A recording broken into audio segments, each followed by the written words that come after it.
Omena, Omeka, Azui.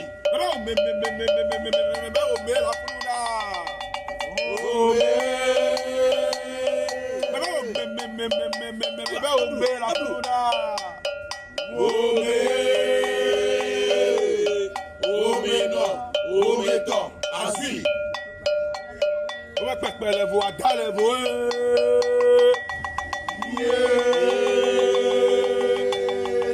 On va faire les voix, dans les voix.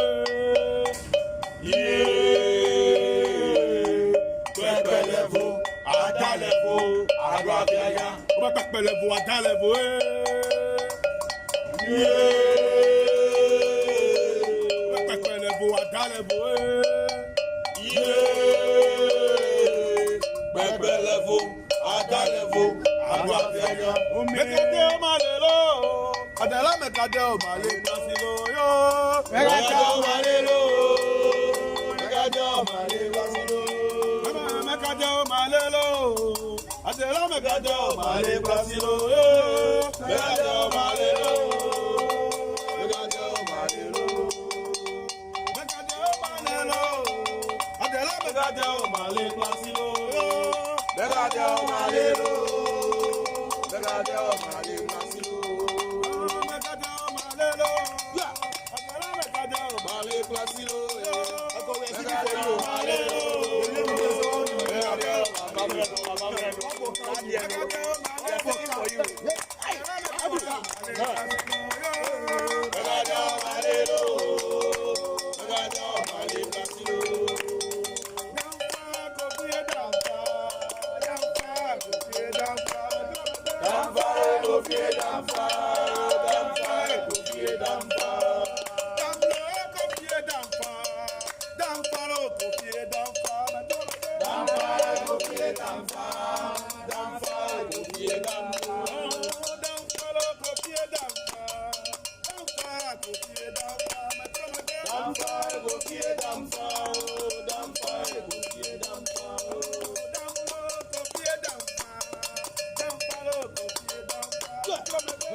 Evangelical Presbyterian father or Protestant father. And from the very time that I was born, my mother told me a lot of stories later. I had had so many spiritual challenges and attacks, and my mother had always tried to protect me. And when I started growing up, I have a very strong feeling that I wanted to be an evangelist. So I was going to church, but I didn't like the church in which we were, or my father's church, which is the Presbyterian church, which is a very big church. Now, I'm not talking about this modern day charismatic church. I mean a church that can host about 2,000 plus people at a time, or maybe more. And we were born on what do you call it, or we were brought up on a church mission compound. But I didn't like the church very much. I don't know why, but because to me, I felt all that were being taught was not what my inner self desired. So I left the main church and joined a charismatic church. And then in the charismatic church, one day our pastor was singing a song early morning and said that he saw the devil was singing that song that very morning, so we shouldn't sing that song again. So we stopped singing that song, and I was asking if a pastor was meditating, and his meditation he could see a devil who was dancing and singing our favorite song. So why the pastor didn't teach us meditation so that we too we can learn more? And they are only teaching us prayer. Prayer said they don't teach you anymore. You say whatever you want to say. So I left that church and I joined the Seventh-day Adventist church. And in the Seventh-day Adventist church, they also claim to be the only ones that will be going to God or heaven. No. So I was with them for some time, and then I realized that is not my place. So this thought of meditation kept disturbing me. So I asked my father, who was actually an educated person. He had a lot of books in his library. So I asked him about what meditation was, and he told me that meditation is also a prayer, but you don't pray with your mouth, but you pray in your mind, or you use your mind to access God. So I asked him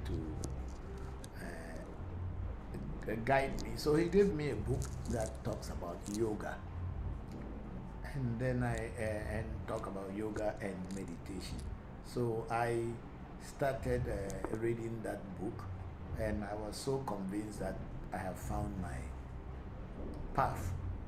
So I left the church and joined the Anandamaga yoga group in the 70s.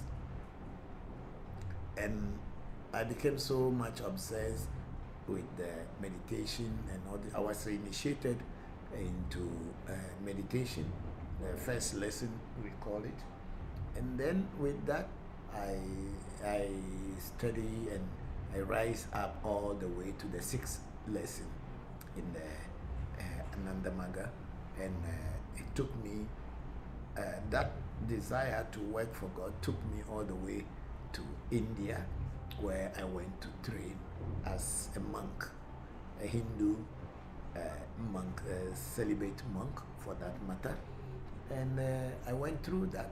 But then when I became a priest and I was posted as a regional priest to Bangkok, Thailand, as a RS, because they call you secretary, so I was a regional secretary for Bangkok, and there were certain activities that was happening within the group and other priests who are my senior priests. They visit my temple, and then certain things were happening that I begin to doubt whether this was the path that I wanted.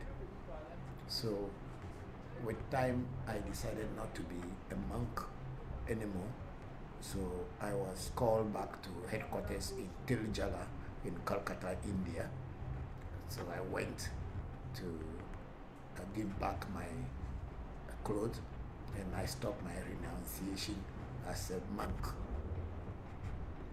And then slowly, I came back into traditional spirituality, which is the voodoo practice of my ancestors, and I have found my peace here. So it is not that the spirits will call you before you become a priest. You can choose to become a priest if your desire to serve humanity is very sincere, and your desire for knowledge and wisdom is sincere.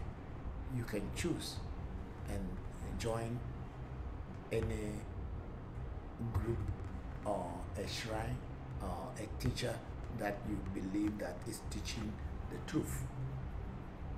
And if after joining or becoming one with that teacher and learning from that teacher, and you realize that the teacher is using human nature to control and make people think that he or she is God, when you see the human nature in it, then you see that it's become a religion. Then if you are not interested in religion, you can leave. But the voodoos will not going to call you and say, come and become a priest. If they possess you and or they start driving your life, then they will start driving your life from childhood. It is not when you grow old before it happened. But then it is up to the people around you and yourself to know and also to identify what is driving you. But if voodoo or spirit, God, let's say in that sense, wants you to work for them and no one is paying attention to you, maybe because you are too young to take a decision, there is a very peculiar sign that, a trend that happens in many people that I know. You will be beginning to become confused and crazy, and people will think you are mad. And your everything you are doing will not be normal among the normal people. You become an abnormal person among the rest. And this is one peculiar sign that you will be tormented. You will be tormented within yourself, and you cannot have peace. And so that is going to be what will push you to continue looking for a way out, to get out of whatever is tormenting you. It is not the devil that is tormenting you, but it is knowledge and wisdom, and the energy of the universe is trying to make use of you for the benefit of the larger humanity. That's what it is. So I don't know whether voodoo is the one going to invite you, but your inner self will tell you where you should be. I am talking from personal experience. I'm not talking from anybody's experience. And I have also read and also learned about other people who had also had this kind of situation. Even if you look at the Bible, the stories in the Bible, when John the Baptist became a kind of a crazy person and was inside the wilderness and talking about God. And that very John the Baptist was the one, according to the Bible, is the one who initiated Jesus Christ. And because Jesus Christ himself, if he ever lived, according to the stories we read, was also tormented, that he never had peace until he found John the Baptist, who was much a senior priest or the instrument of God. And he went to him and he initiated him, and that where his eyes also opened, and he also wanted to use his life to help humanity. So when you talk about you voodoo inviting you, voodoo will not invite you. It is your inner self that will send you to where you should be if you are called to work for God. Thank you. Okay, I'll go on to Clubhouse. We have a question here. We have Ka Keshaw. Say, sorry, I can't join. I'm walking into work. Senna, I will be listening for as long as I can. Okay, that is someone who was telling Senna. Then we have Senna Voncujovi here saying, okay, no problem. Hope all is well. Okay, that's almost about 49 minutes ago. That's quite long. Then we have Tiffany. He says, thank you for your answers about pouring libation. Could you please explain how to feed ancestors if you keep an ancestor altar? Also, do ancestor altars have to be activated by a priest? Okay, that's a question from Tiffany. Ancestral altars does not need to be activated by anybody. I think a few weeks ago I spoke about what is an ancestral altar. An ancestral altar is a place that you have dedicated to pray to your ancestors. It can be in a corner of a room. It can be under a tree outside, or a special place that you yourself you have dedicated, that this is where you call your ancestors. The altar say a way that is known in the West, especially in the West, where they put a table and put a picture on top of it, and then put photographs and fetch water. This kind of altars are, I may say, are more of a modern type of altar, which part of it is derived from religious practices. Because we have seen in the church where they make altar and put a cross and they put a chalice and all kind of these things. So that actually is coming from there. But in reality, ancestral altars does not need to be made by anybody for you. It is you who will decide where to pray to your ancestors, and that is enough for your ancestors, because your ancestors are people who live in your DNA. So when you sit down to pray to them, you are actually talking to yourself by pouring libation. And it is for this reason why I brought the clay bowl, so that people can just pour sand into a clay bowl like this and put it in a corner of their room or in a corner of their house on the ground, and they can be pouring a libation into it, and that is enough. Your ancestors will hear you. So your ancestor shrine or altar does not need to be activated by anybody. You and you alone can call your ancestors, because your ancestors are part of you. And on your second question about feeding your ancestors, okay, there are so many ways people feed their ancestors. Some people will buy biscuit and put on the altar and say, oh, my ancestors come and eat. But the best way of feeding your ancestor is doing a reading and finding out from your ancestors what do they want from you. And they will in turn, through the reading or through the consultation, spiritual consultation, and give you the guidelines how to feed them. And for us at African Magic Temple, we have been taught through our lessons and learning from different teachers how to feed ancestors. It is not like putting biscuit and fetching Fanta or fetching some sweet drink and say my ancestor. Sometimes ancestors eat meat. They eat food. Even though you may not see them eating it like how we human beings eat.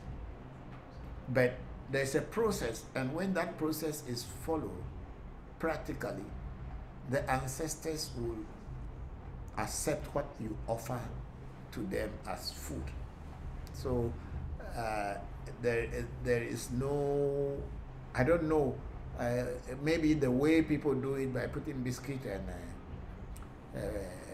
Fanta or some sweet juice in front, maybe that's also another way, but there is a very practical way, and that practical way can only be told to you when your ancestors come through a reading and give us what should be done for them. That's how we do. So Tiffany, you don't need to have a priest to activate your altar for you to pray to your ancestors. And even you may not even need to put any table and put any pictures on them, because your ancestors actually live in you.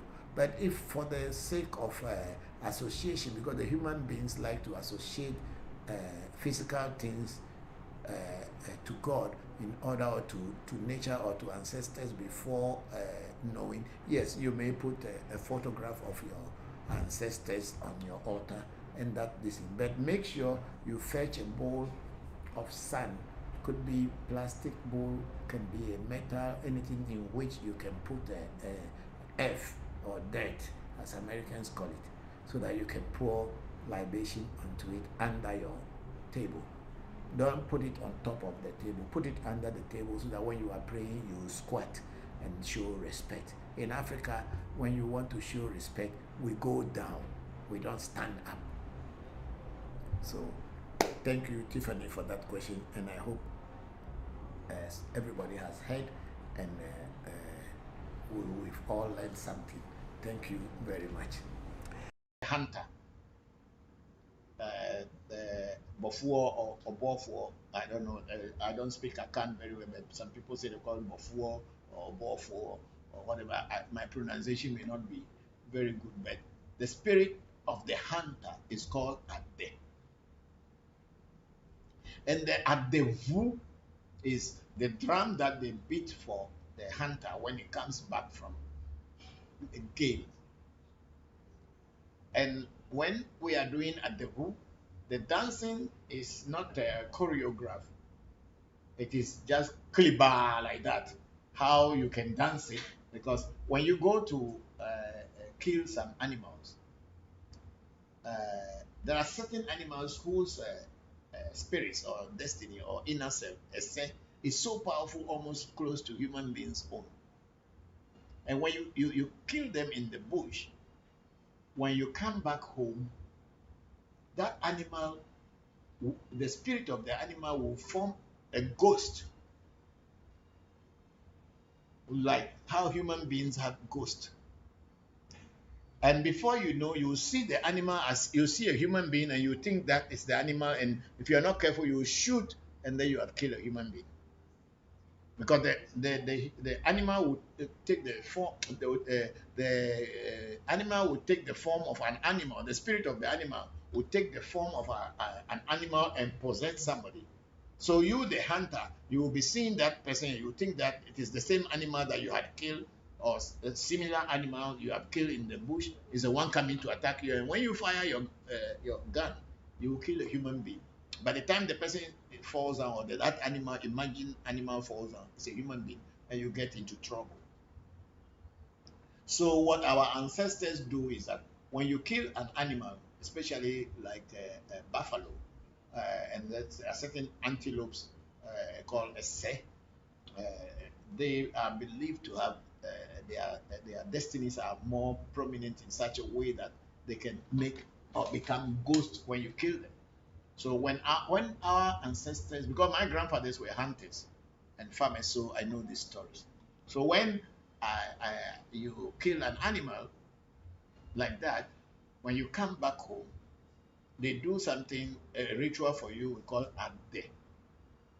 Adewowo means they will do the hunters rituals for you, where people will be playing that adevu, and the hunter will now kind of demonstrate how he was in the bush, how he was hiding, and how the animal came by. He was able to shoot it. So all those things will be dramatized during the drumming, and then that's why the word adevu, it is for ade, people who had gone to the hunting field or gone to a game and were able to kill an animal, and then when they come home, they demonstrate or dramatize how they were able to kill that animal.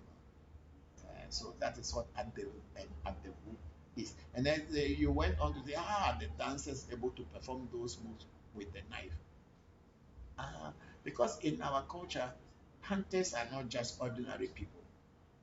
They possess spiritual powers, or they are supposed to possess spiritual powers to go, because to go into the bush alone at night and be able to hunt a wild animal down, you are supposed to possess a power that can make you invisible in order to be able to kill the animal without the animal attacking you and killing you. Because it is two things: either you kill the animal or the animal kill you. This is what the hunter's life is. So if you are able to go and kill the animal, and the animal was not able to kill you, then you must possess some special knowledge, talent, or whatever. Whether you want to tell people that you have it, or you don't want to tell people that you have it, you must possess something. That's why I was saying earlier to Shamba Musa Muhammad, when he said that he was now having dreams of every drum Atimehu, and all this thing which he has actually never seen being played before.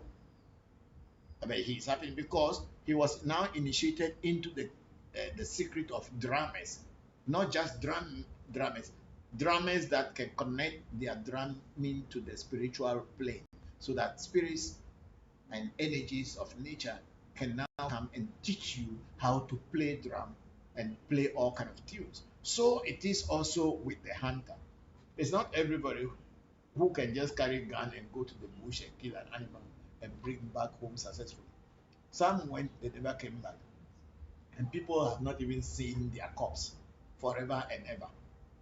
So to be a hunter, you need to be initiated into the spirit of the hunters. And when you go and you kill some animal, you will now bring a part of it and give to your shrine.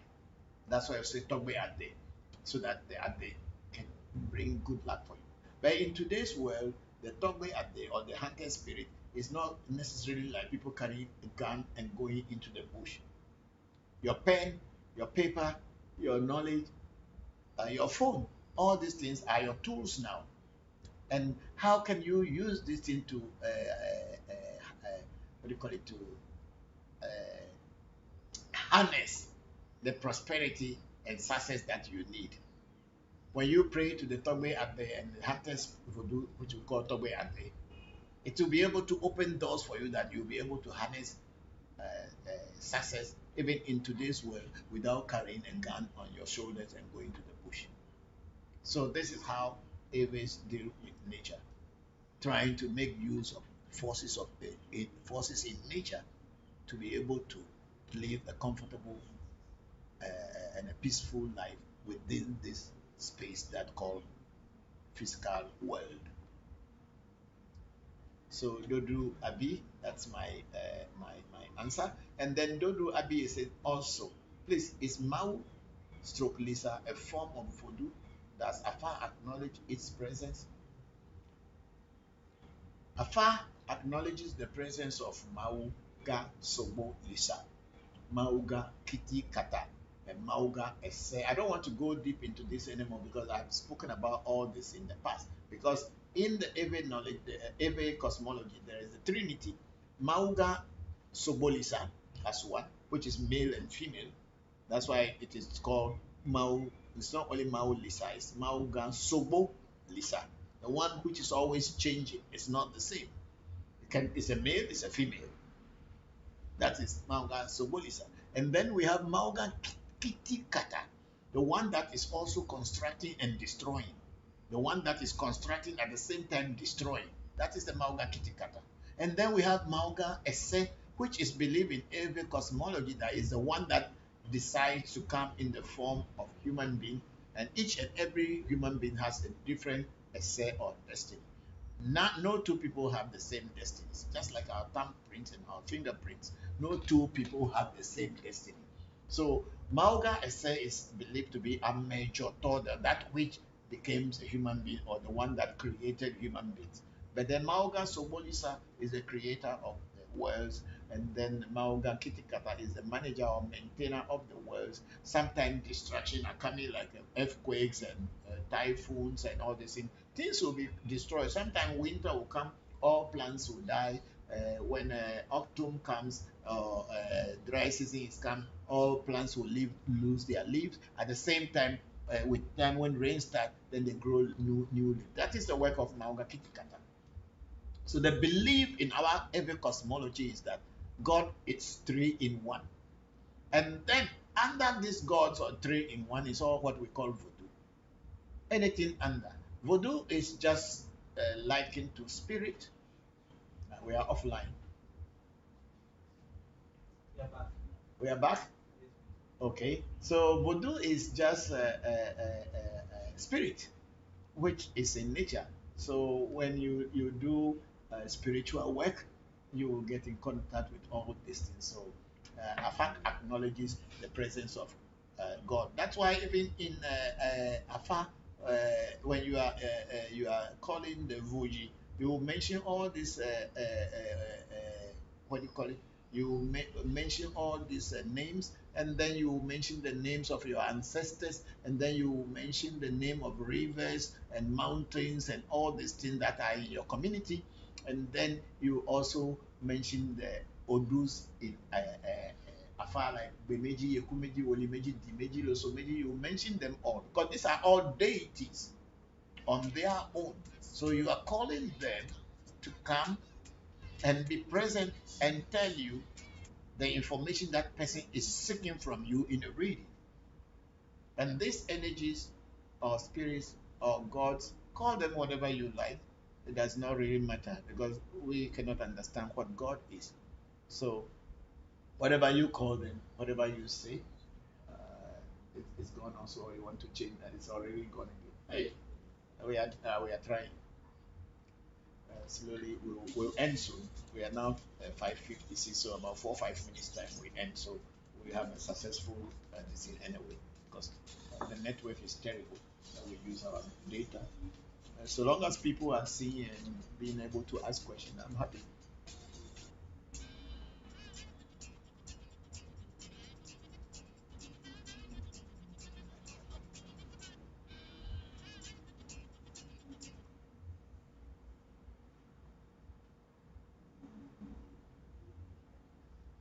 It's connected. Okay, so we go on. So uh, Dodu Abi. Uh, Also places Maunga. So Maunga Sopolisa and all this. So Afar acknowledges Afar acknowledges its presence. That's why we call them. And then we also went on to call the Yoruba deity of Orunmila, which is said to be like the Christ in our African tradition, especially in the Yoruba tradition. So we call Orunmila, which the Aves adulterated into the word Lumina. You hear people say Afa or Jinjale, Afa or Lumina or Jinjale, all kind of name means there was Orum Mila in Yoruba, which our people have adulterated into the word Lumina, Lumina, Lumina, especially in the southern part of where Afa is very prominent. The word is Lumina, Lumina, Lumina, but actually the original name is Orunmila. It's a Yoruba word for a person who had once lived and had brought this knowledge of Afa to the world. So that's what it is. So we and then Dodo Abi say also, please, how does one connect with the supreme God of nature in African spirituality if there is one place? Which one is the supreme God of nature? Everybody's call it Mau, the Akans call it Nyami, the Gans call it Nyongbo. So which one is the supreme again? Every culture has a name for that entity. Every culture in the world, even the Chinese have a name for God.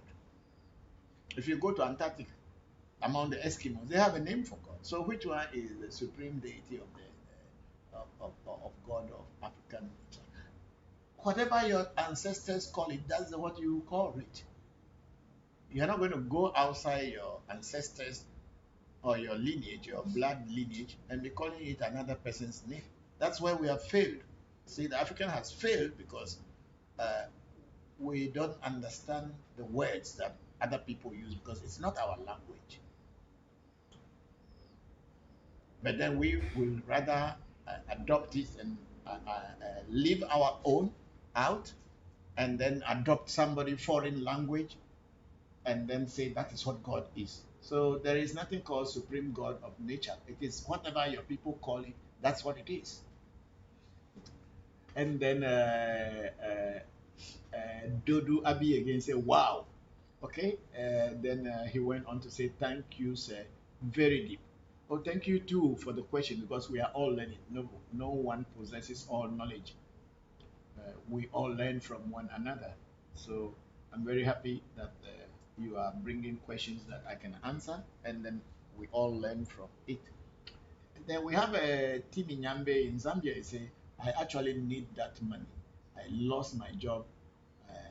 Mr. Nkosi, okay, please appeal to him, let him help you people. He has $20,000. He wants to help us. We are very happy that he wanted to help us. But it will be very good, those of you who are closest to him or to his community, let him start from there. We are okay. Thank you very much, Mr. Nkosi. So help people you can help. I'm very grateful. And then we have Mr. Dodo Abi. Makes total sense. Please, what kind of voodoo do they use with the knife? Is it Joker? Can you please shed some light on Joker and how it works? How does the processor get it? When you are initiated into certain voodoos, especially, they are usually herbs. There are usually herbs in nature that you pass by every day but without knowing their secret name. In our culture, every herb is known by a certain name, but that herb also has a very deep secret name. When you call that herb in that secret name, it will respond to you. So when people are initiated into knife and gun and all this thing, they are usually initiated into the herb, and that herb help them to what do you call it? That help them to overcome those challenges. So it's all initiation. People can call it joker, people can call it voodoo, call it whatever you call it. You can call it besa, whatever you want to call it. It does not matter. If it works for you, that's what matters most. If it is working, whether it's a voodoo, it is a joker, it's a besa, or whatever, it's a mlima, I don't know. But if it works for you, then it is good. Then we have um, uh, then again Dodu Abi is very synonymous to the God, the Son, God, the Holy Spirit. That is the explanation you gave for the Mawus. Yes, because our people were discussing something about Mao long before the European came to our shores. So it is not that our people do not know what God is, because even in the mind of the European, the river that your father and your grandfathers were fetching money, water from and drinking and cooking before they came, they discovered it. And they forgot that your father, your great grandfathers were staying by that river and fetching water from it and using. But the day the white man came, that is the day they have discovered that river and gave their name to it. Does it make sense in your head? So your grandparents were just stones and dead people living beside the river as the white man came. But then our own people will champion that and make everybody to know that it is a white man who discovered this. It is Mongo Park. It is Livingston. Whatever that discovered. What about the people who were living by the river bank or living with that river long before the white man Mongo Park and David Livingston came? They did not discover the water. Well, because they are witches, their knowledge is not supposed to be known to the world, so they don't matter. White man is the only one that matters. Start thinking very well, all of you.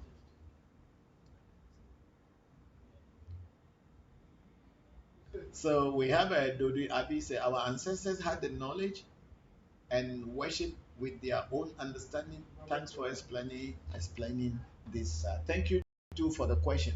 And then your question again is: so our ancestors used voodoo to connect with the Maus. Of course, the Maus are also voodoos. Generally, people will call voodoo Mau. What is the word Mau?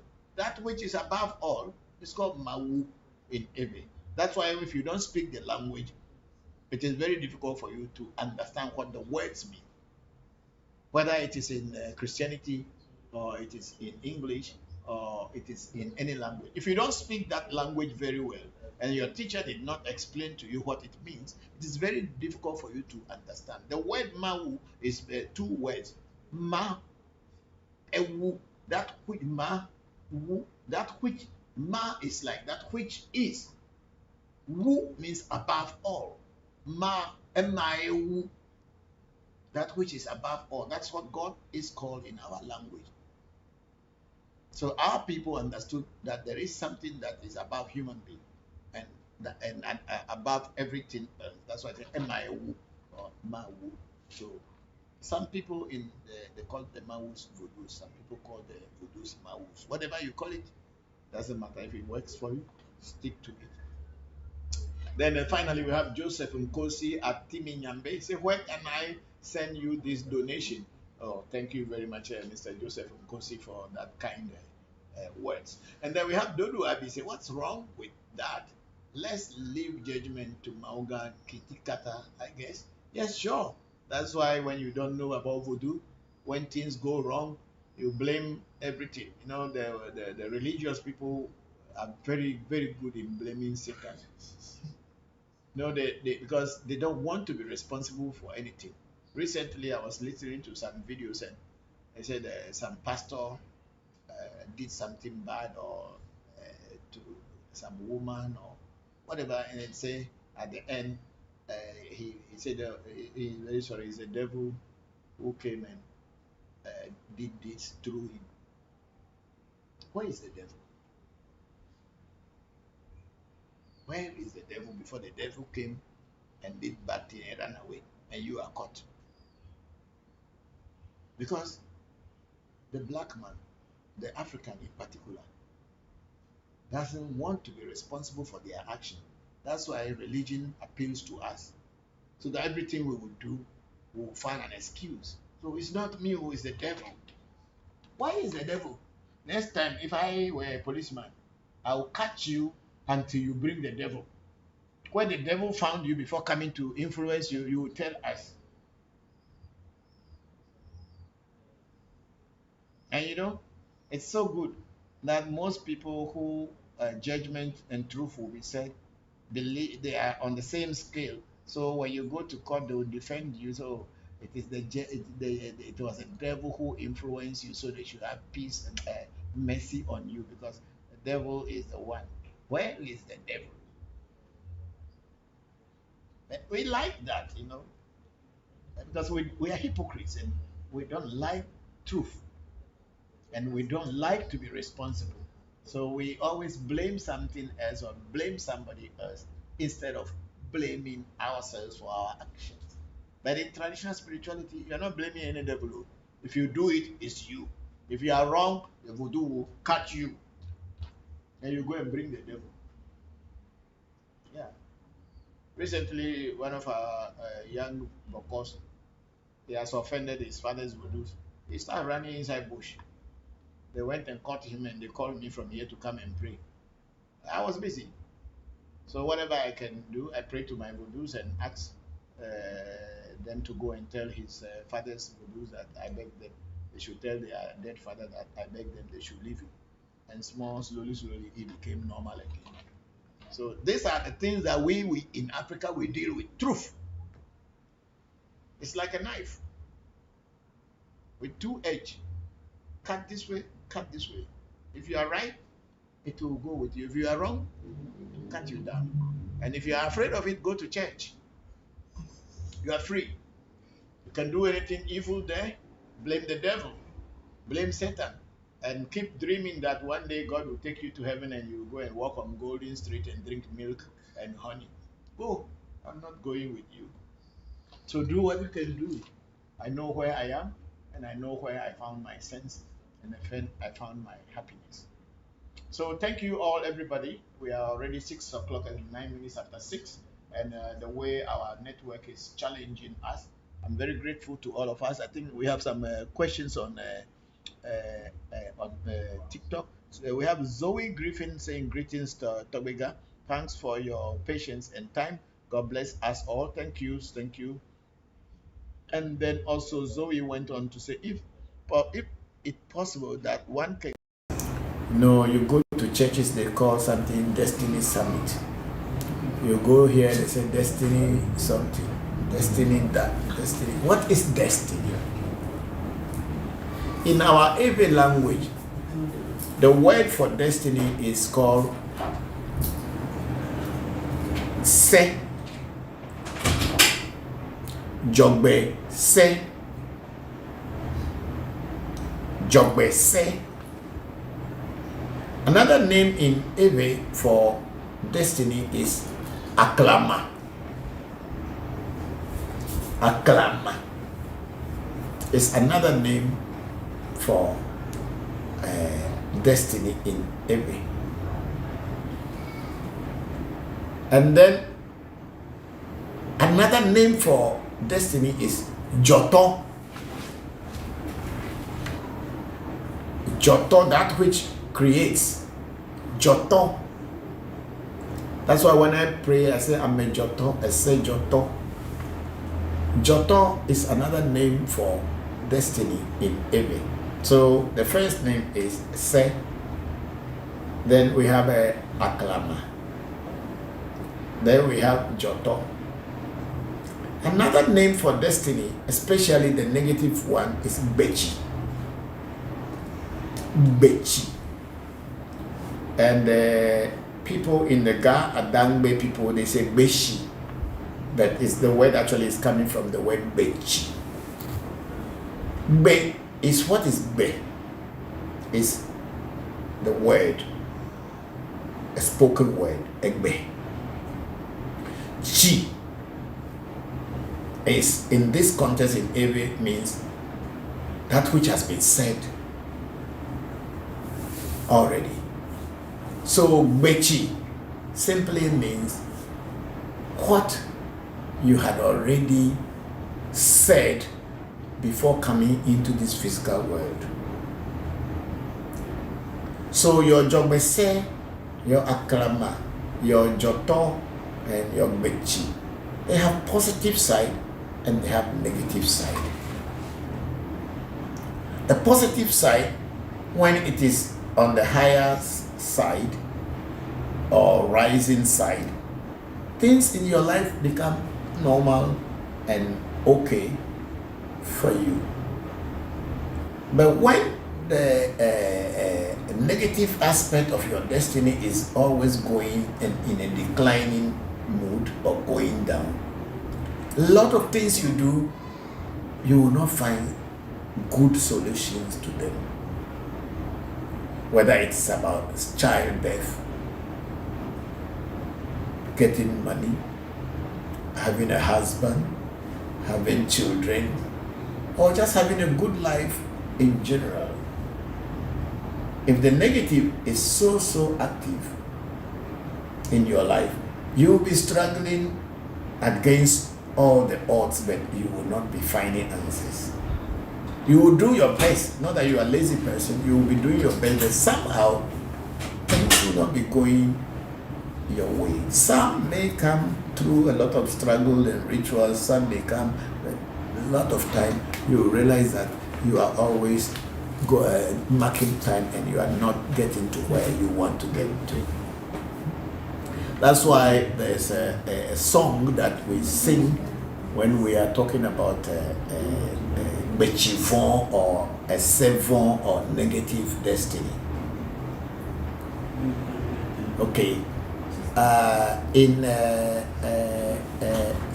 Akan, the Twi or Akan language in Ghana, this particular Sevon or Bechivon or negative destiny is called Nkrabia Boni, and your essay itself is called Nkrabia.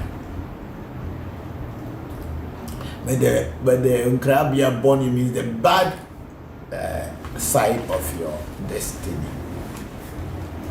I think the Yorubas call it Karada as destiny, but I don't know how the negative destiny is called in Yoruba. Those of us and those my friends who are Yoruba people may be able to give me the negative destiny in Yoruba. I know that destiny is called Karada.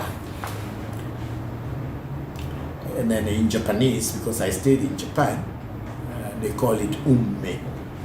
Umme in Japanese language, which is destiny. When destiny is against you, there's a lot of things you will try,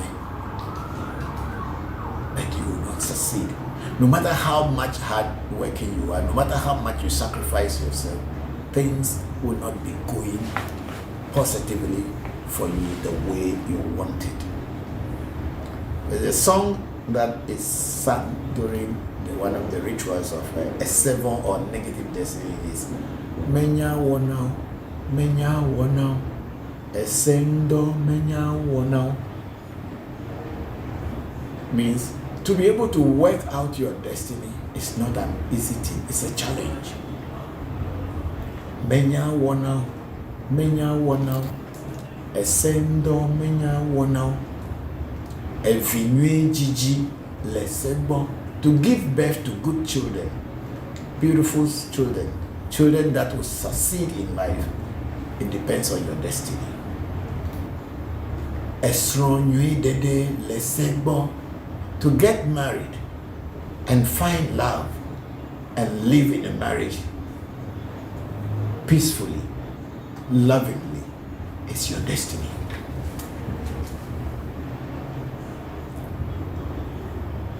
Gapopo lesebo, to be rich and be wealthy and be successful in life and all that you want that will bring you peace, it is your destiny.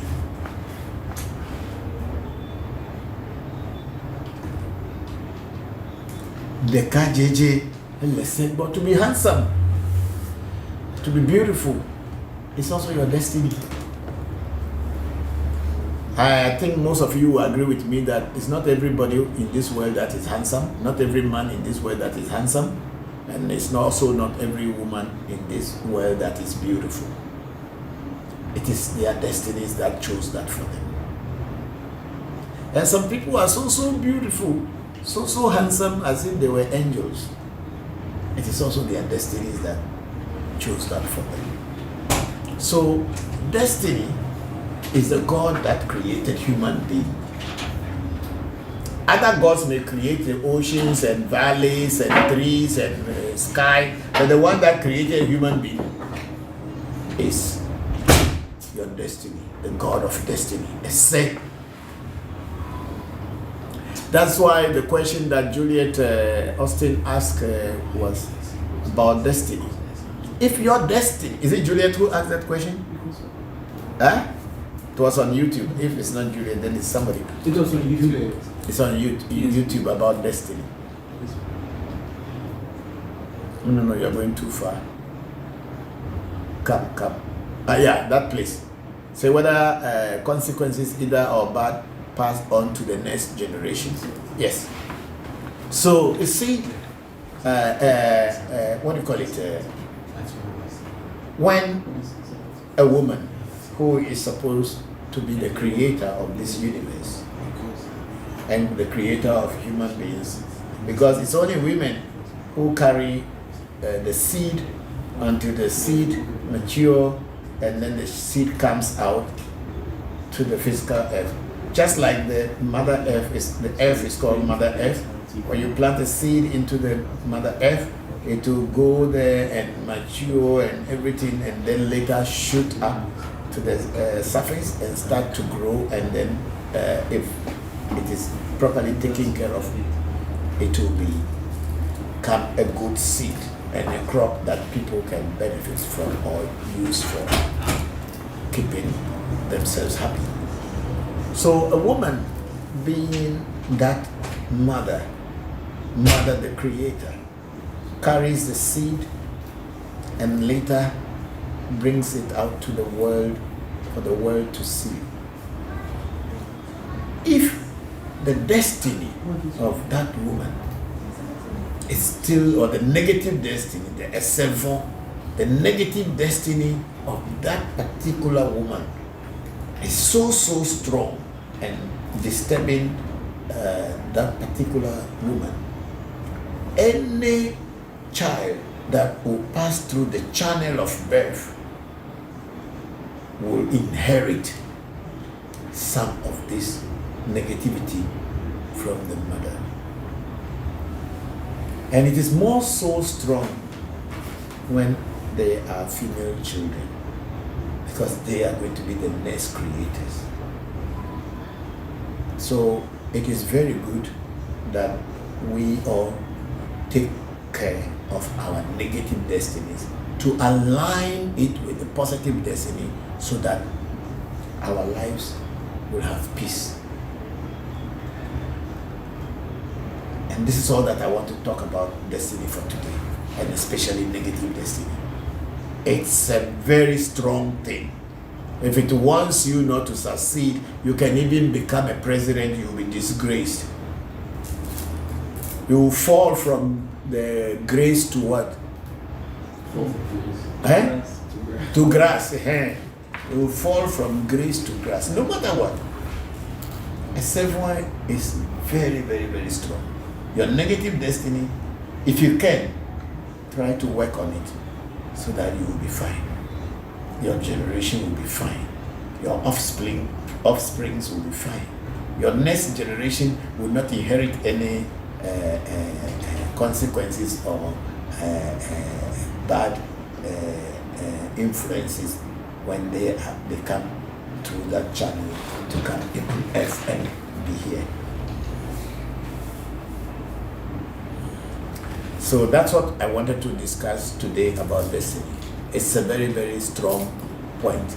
And if anyone can do work on it, let them work on it for you. Thank you, people. Let me go on to, okay, negative destiny, as I am saying, it's a very bad thing. And when you, it's a bad thing that happens to all of us, because everybody has a negative destiny. And we all also have positive destinies. It is only when the positive destiny in your life is so strong that good things will be happening to you.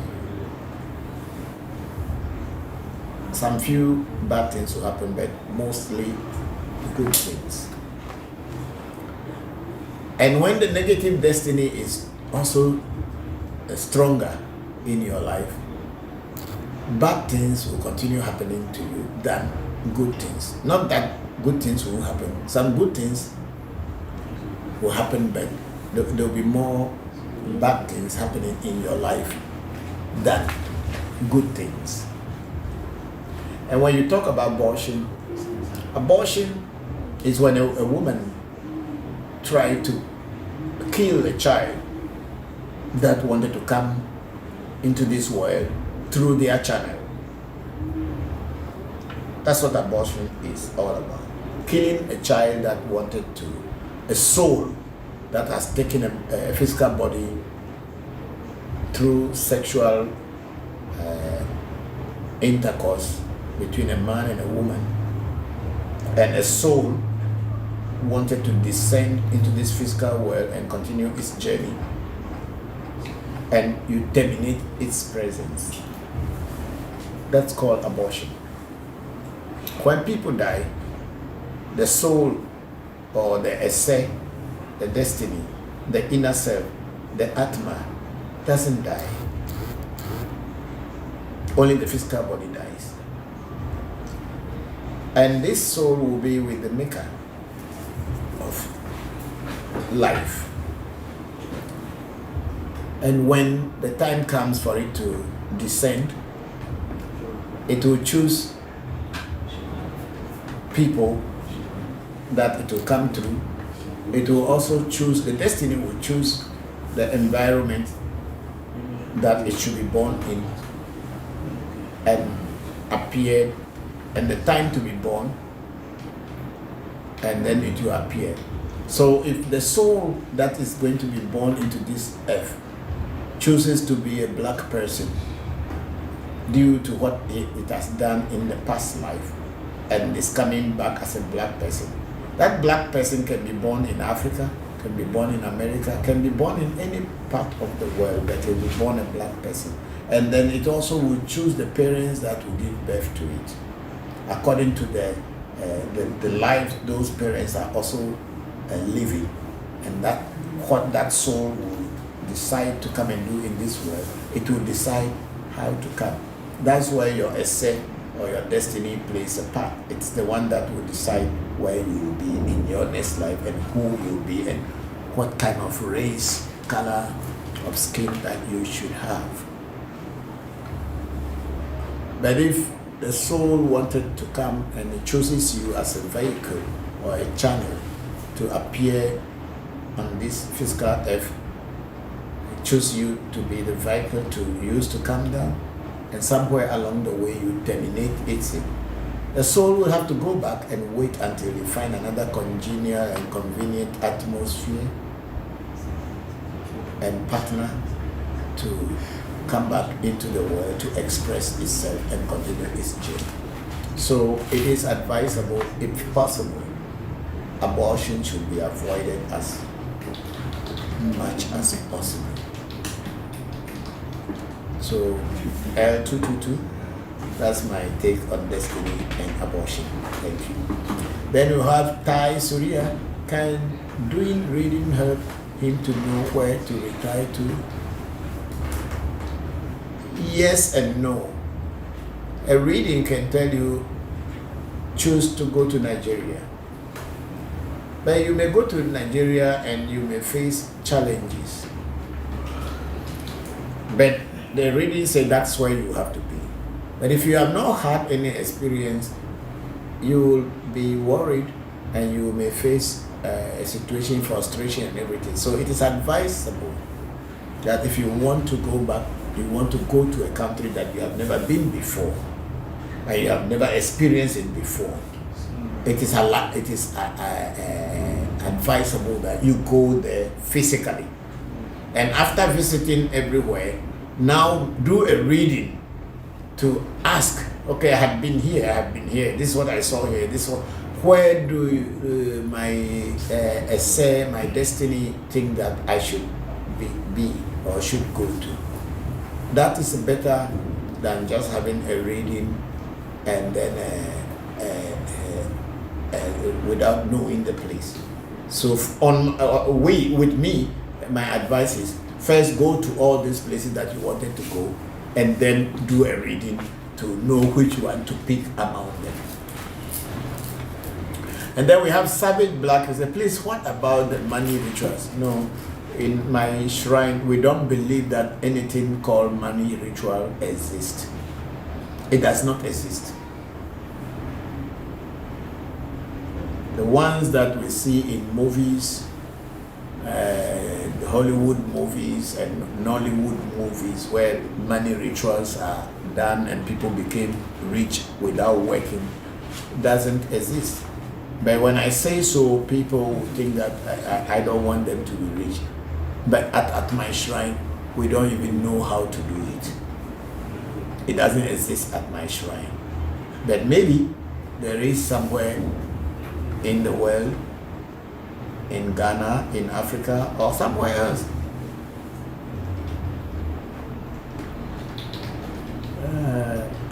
So you may go to such places, they may help you, but at African Magic Temple, we don't do money rituals, we don't support fraudsters, we don't help Yahoo boys, we don't help game boys, and we don't help anyone who want to take advantage of people by using spiritual power.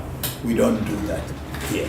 We help people to grow and develop themselves to be their own stars. And then we have L222 say, how many generations does a curse stay on a family? That one I cannot tell. I don't know how many generations a curse will stay on a family. What I believe is that a curse does not stay on your family, but it stays on the individual. If I do bad thing in this life, that bad thing is on me.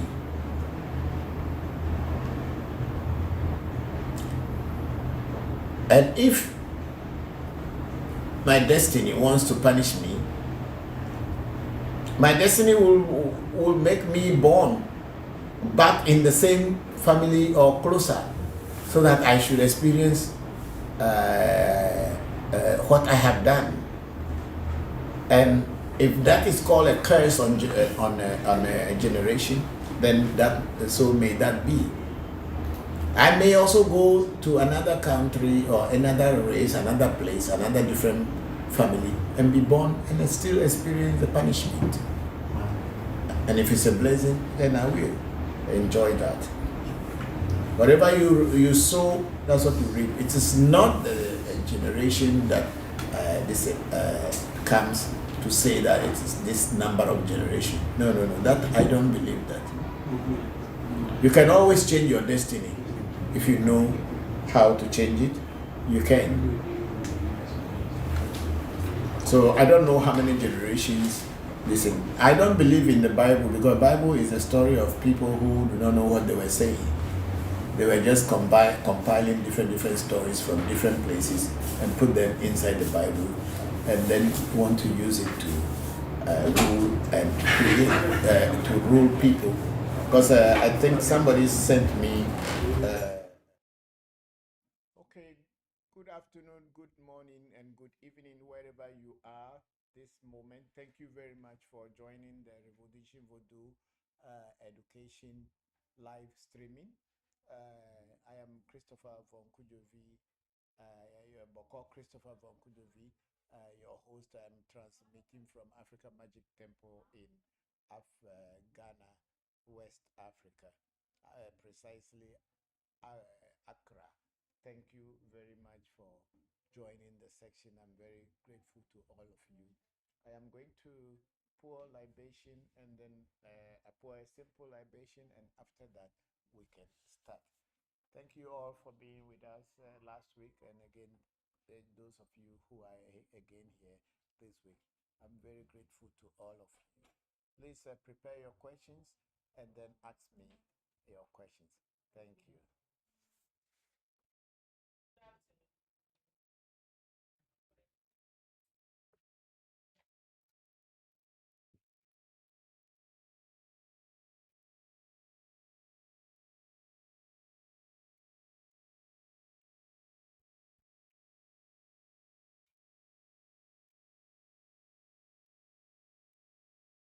Oh, ago mauga, ago mauga, ago mauga.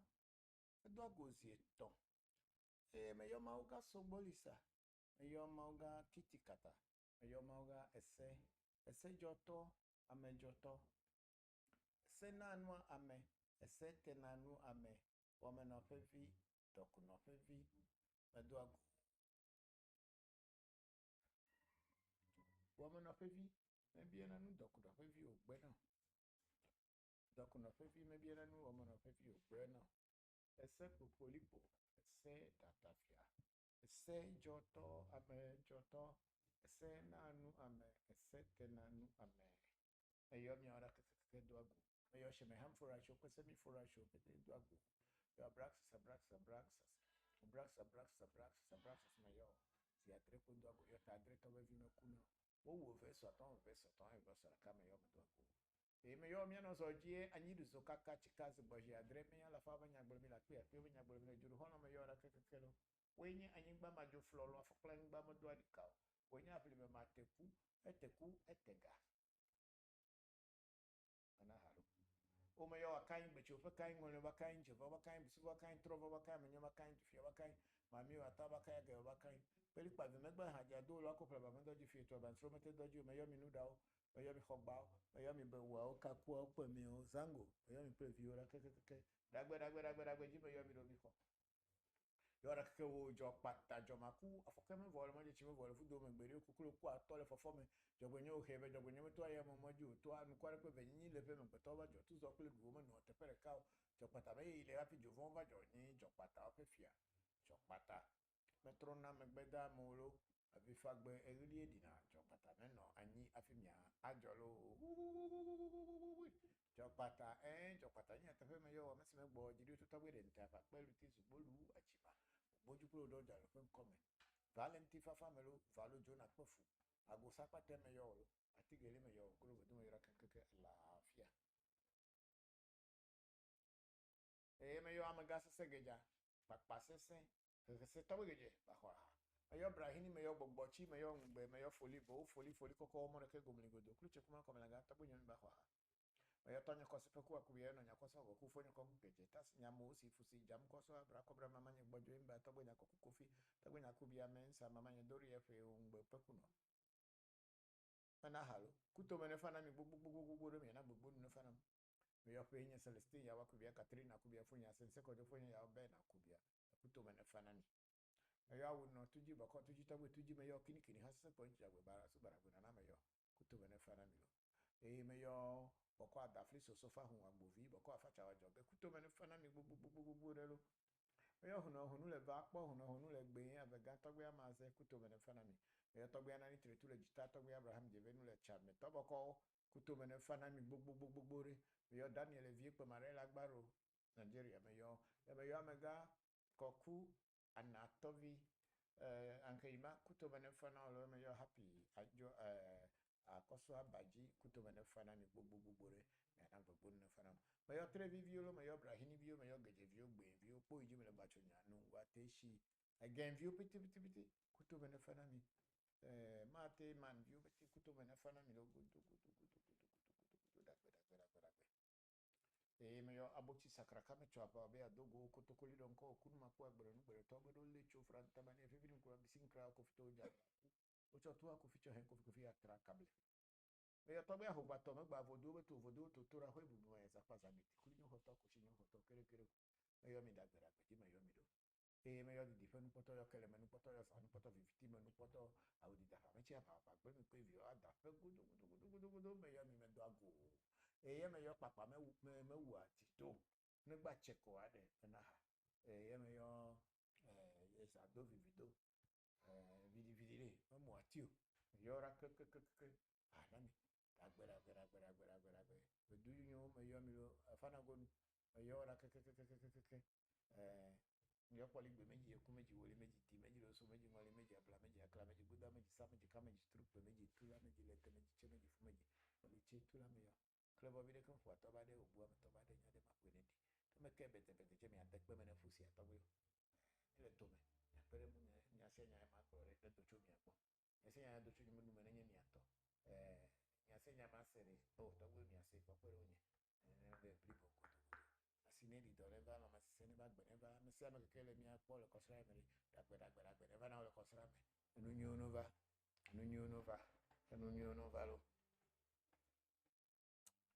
Yes, okay, so we are about to start now. So I will start reading from Facebook first.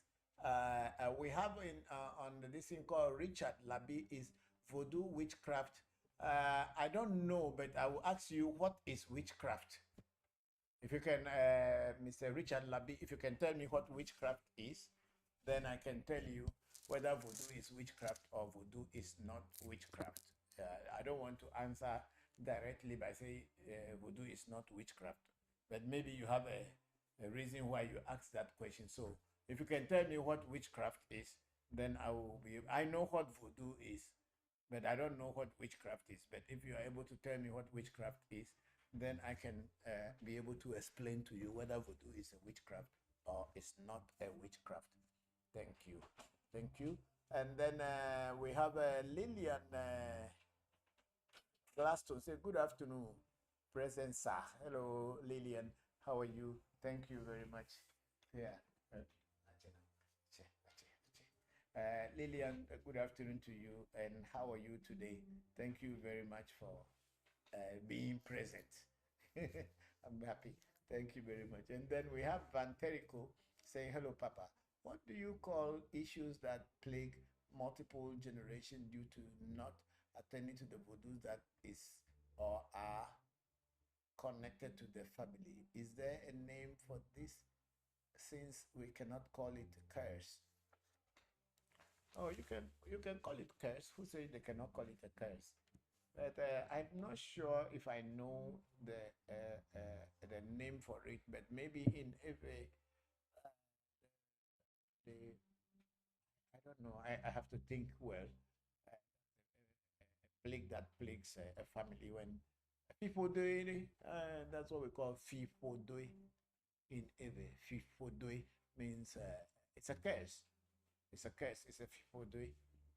So it's not that they cannot call it curse. They can call it a curse because when someone has done you a good thing and you have refused to appreciate that person, and instead of keeping quiet and you rather will denigrate it, it's a curse upon you. Yeah. Thank you very much, Van Keriko. We are very, very grateful for that question. Then we have Kim Lesky say, hello, Togbe. Do you have any opinion on the 14-day ultimatum given to the Ghana pastor who spoke badly about Nogobo? Kim, I'm not sure because I'm not the one who gave the ultimatum. So I don't think I am in the right position to say. Uh, I don't know. I don't know. They gave him. I heard only yesterday somebody was telling me that they had given the pastor 14 days ultimatum. And you know, last week when we were in Kokrobite and when people were asking me about Nogopo, I said that I have never been to Nogopo. Me personally, I have never been to Nogopo. But I know and I have heard from so many people over the years that Nogopo is a very special place for every spirituality. But I personally had never been to Nogopo, and I know that sometimes people from Nogopo are also watching my program. And then there was a guy sometime who was also kind of stealing our work, where he called himself Nogopo. So I have never been to Nogopo myself. So the ultimatum given to the pastor, I don't know. I don't know what opinion I can give on that. I will only say that we should all respect each other's uh, spiritual spiritual beliefs. Yeah, because Christianity is not is only a political tool and hypocrisy. So someone who is a Christian and looking at a reality and would want to use any kind of denigration to insult and to make people feel little or belittle people just because they have the opportunity to be able to cheat and deceive people in a bigger way. It's a pity actually, but I don't have any opinion on the ultimatum given to the pastor. Yeah. Uh, so Kim, that's it. But we will wait until the 14 days come, and let's see what the people who had given the 14 days, what they will say to him if he did not honor what they are called. Thank you. Then we have Wedoshi Dawu. Well done, Togbinye. Greetings to my brother. Let's go, Togbi Senavi. Okay, thank you very much, Wedoshi. Akpe. Sena is in the US now. Currently, he's working there, doing some initiations and teaching there. So he probably may be joining us later. I hope so. Ah, you are here. Okay, then better. Somebody was saying hello. Huedoshi Dawu was saying hello to you, Sena. Hello. I'm here with Toby Shamba and Toby Chupesa. It's morning time here. It's morning. It's morning, yes. Okay. I mean, are we going through the speaker now? Sena, can you speak louder? Let me hear. Papa, can you hear me well? No, we are not. We are not in the speaker. We are not through. I want it. It's not going through the speaker. So, hold on for a moment. This is it. Glo- okay, so there's Huedoshi Dawu is the one who was saying hello to you. So I think Sena is here now, and so thank you very much, Mama Huedoshi Akpe. Akpe. And then we have Togbe Labi Cosmos. Say, Togbe, you are looking great. Oh, thank you very much, my brother. How have you been? Hope you are fine. Yes, my sister had been talking about you to me. My sister Amavi, she's been talking about you to me. So thank you very much for all the best things you are also saying about me. I am grateful. Let's keep it this way. Let's respect one another and try so together we can promote our tradition. And thank you very much, Dr. Labi Cosmos. Thank you. And then we have our sister Angela Gani saying, say, greetings, Papa and AMT family. Greetings to you, Angie. tutors, William, and your children. I'm very grateful. Angie Gani went on to say, what happens if you have been given the signs that a major change need to be made in your life, but earthly things keep you distracted? Is there something besides meditation you can do to help you become more conscious of your higher self? Angie, I think in African traditional spirituality, to be very honest, there is nothing like meditation. Of course, meditation may be called in Ewe Ungbledede. Ungbledede means thinking. You are thinking and pondering. That's called Ungbledede. And I think that's the best word that describes what meditation is in Ewe language. But you see, in African traditional spirituality, meditation is not the main thing, it's not paramount. It's because meditation in reality, what it does for you is you thinking about something continuously, because it is more of a religion where you have to be repeating some name of God or something, some mantra, let me say so. You'll be repeating some mantra or whatever you've been told, and keep repeating so that your mind can calm down. African traditional spirituality is more of a practical doings. So meditation is not what comes in for African traditional spirituality. If something is happening in your life and you are trying to overcome it, but you are not overcoming it and you are being distracted by other things, I think the best thing to do is to pour libation. You pour libation, and then if still you are asking your ancestors to intercede to make things happen the way you wanted, and that you shouldn't be distracted and you are doing and it's not happening quickly, then you can do a reading and ask the spirit well directly or exactly what to do to change the course of whatever is happening to you. We don't believe in meditation. Must be very frank and sincere with people who are trying to practice African traditional spirituality. Because in the diaspora, a lot of things were mixed or are mixed together. Indian, Asian general, and all kind of things have been mixed together, and they are calling it voodoo, or they are calling it African traditional spirituality. But in reality, African traditional spirituality is very purely African, and it has many things in it. Those of us who have traveled around the world, we are adding some things that we have learned along the way, which we can see similarity in our own. So we just add that to it. So, but meditation actually is not African traditional spirituality. However, that is Asian, and maybe Asian spirituality, if you have practiced it and it's beneficial to you, then why not? You can go ahead with that. But for Africans who are into voodoo and into Afa, they are not doing meditation at all. Nothing about meditation. They do practical things to solve practical problems. Thank you very much, big sister Angela Gani. I'm very grateful. And then we have Togbe Labicosmos again, Dr. Labicosmos saying, Otogbe, is it wrong to feed the ancestors with animals if you are a vegetarian after going to a reading?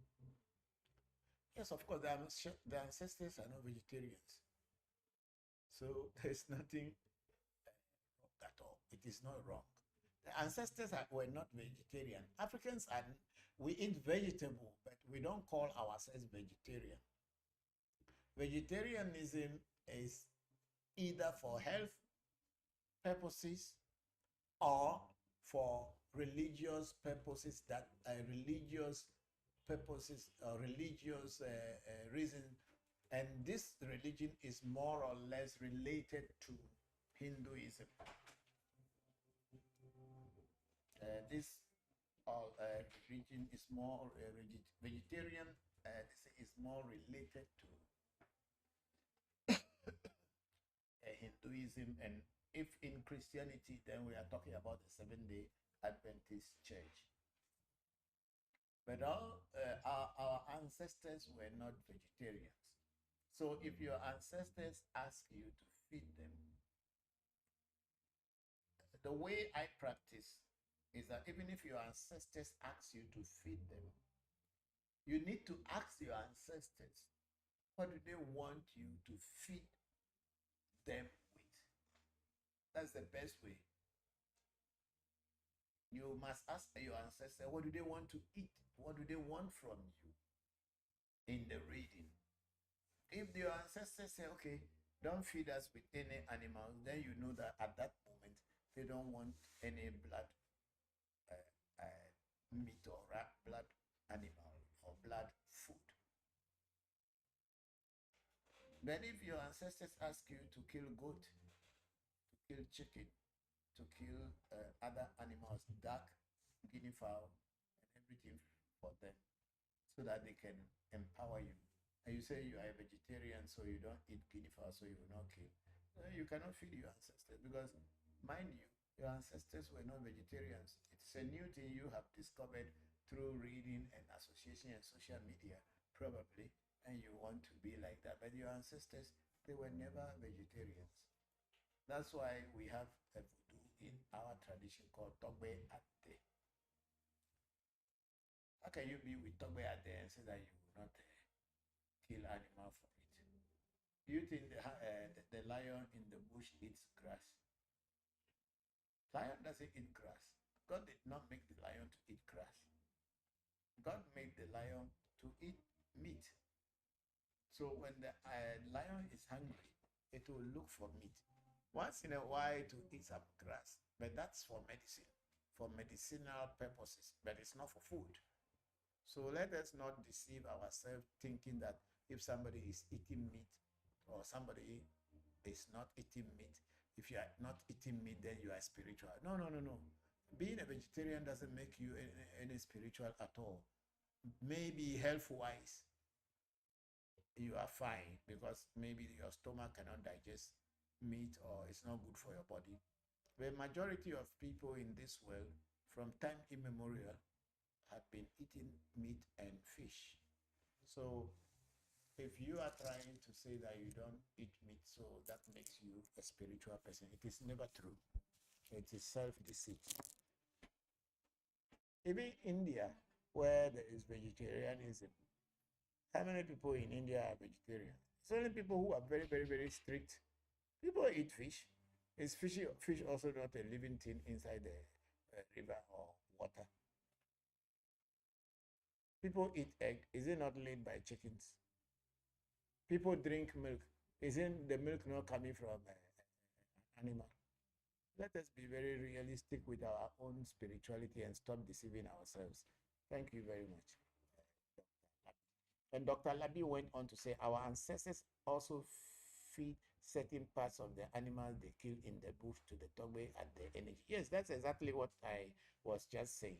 So why do you think that if there is a Togbe at the, like what they call it in Yoruba or Choshi in Ifa, and there is a Togbe at the, and then you come and say you are a vegetarian and you are doing meditation. Look, our people are very practical people.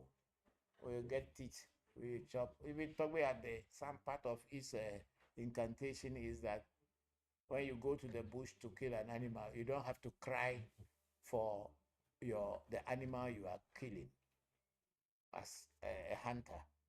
You only cry for your teeth because maybe your teeth will be eating and it will be tired and be paining you. So, merekame at the very fana and view. Adubavi komiafa. So don't let us deceive ourselves thinking that what Indians do is the same thing that Africans must do.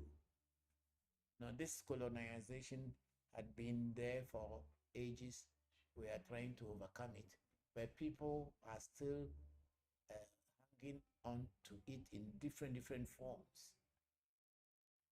If meat eating is not good for you, it is not a force that you should eat meat. We don't advocate vegetarianism as if it is spirituality. It is not. It's not. I had been a vegetarian before. I had been a vegetarian for at least for 10 years before I decided to go back into eating meat and fish and egg. So I know what I am saying. Vegetarianism is not spirituality. Okay, thank you very much, Tobe and Labi, Dr. Cosmos. Thank you. Because Tobe Ade is that you want to give a vegetable to Tobe Ade. And which kind of vegetable you think you can cook for him? And when he's a hunter, animal blood is what makes that voodoo work.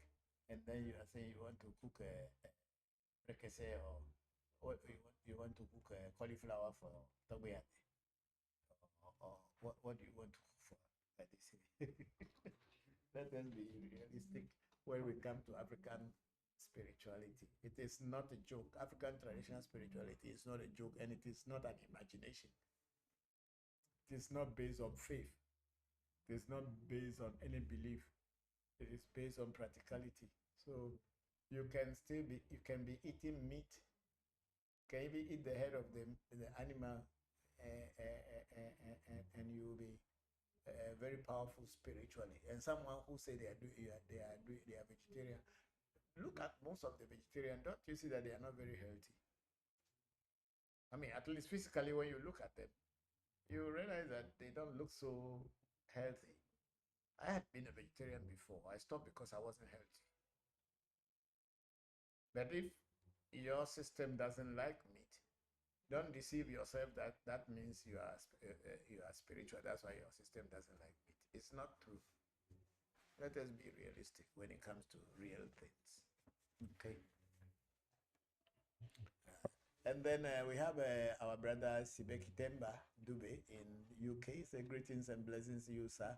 And AMT. Thank you for wonderful teachings. Thank you very much, Sibeki.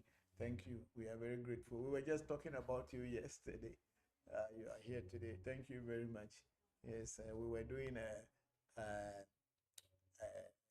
removal of negative destiny for one of our children, Mohammed Lamin Diakite. We did his S7 yesterday.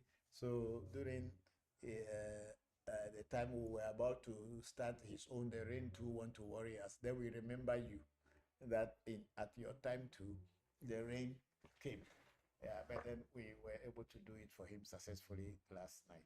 Thank you very much. My regards to your wife and everybody. Thank you. Then we have Jito Bohosu. Say hello, Bokor Voncujovi. Hello, Jito Bohosu. How are you? Thank you. Look at me for you. Miawele Doji. Maunira mi bobore. Akpe bobo. Then Dr. Labi Cosmos, thank you about vivid explanation about essay. Oh, thank you, thank you, thank you, Tawi Labi Akpe. Then we have Charles Walker Ajay Jr. Say, I've watched you for some time now, and I really want to come to your temple. Kindly give me direction to your place, please. Okay, Charles, they will give you the number you can call, and then you can book an appointment if you want to come. Thank you very much, Charles. Okay, so let's move to, we are done with Facebook for now. We are now on TikTok. Thank you very much, everybody on TikTok, and thank you very much, everyone. Apentinkwami saying, Father, good afternoon. Please, how is it important to pour in libation and where can we do it?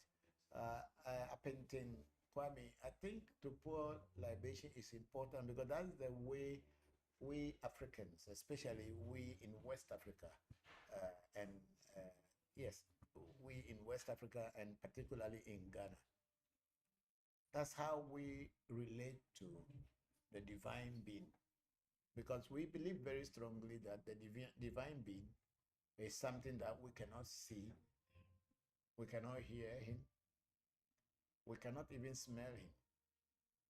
But we also believe that, or not even a belief, we know that our ancestors that we call were people who had lived on this earth before. And we know that when people die, they become spirit or they go into the spirit world. So we know that we pour by pouring libation to our ancestors, people who share the same DNA with us, we are just invoking them in us, by making them to be more active in us in order to guide us and connect us with the divine being. Since we as human beings cannot get connected to them, cannot speak to the divine being directly, we believe that our ancestors will be the ones to connect us to the divine being. That's why for Africans, especially people in West Africa, we pour libation to our ancestors, believing that they will connect us to the divine being, who or whatever that may be. So to do a libation, you can pour a libation anywhere. You can pour it in your room, you can pour it outside, just anywhere. But if you are having a lot of people who you are afraid that they will stigmatize you because you are pouring a libation to your ancestors, get a container, like any container. It can be metal, it can be plastic, it can even be just a bottle you cut the top off, or an earthenware bowl, bigger or smaller, it doesn't matter. Fetch some sand into it and put it in a corner in your bedroom where you can feel more comfortable. And when you wake up in the morning, go there and then pray to your ancestors. And that you can do it anywhere. Thank you very much, Kwame. Very grateful. And then we have Adele. Sorry, Yes. it seems we left some of the questions now. Okay, go back to the questions up and let me see, because that's what I'm seeing. You are the ones guiding it. So if I don't see it, I don't know. Then we have, from the very beginning, we have Dennis Chum saying, good afternoon, Papa. Hello, Dennis, how are you? Thank you very much for joining us. And then we have user 718420741393 saying, good. Thank you. I don't know what you are saying good to, but thank you. And then we have uh, Majesty saying greetings to you, Majesty. Thank you very much. Then we have Adele saying good afternoon, sir. Hello, Adele. Good afternoon to you too.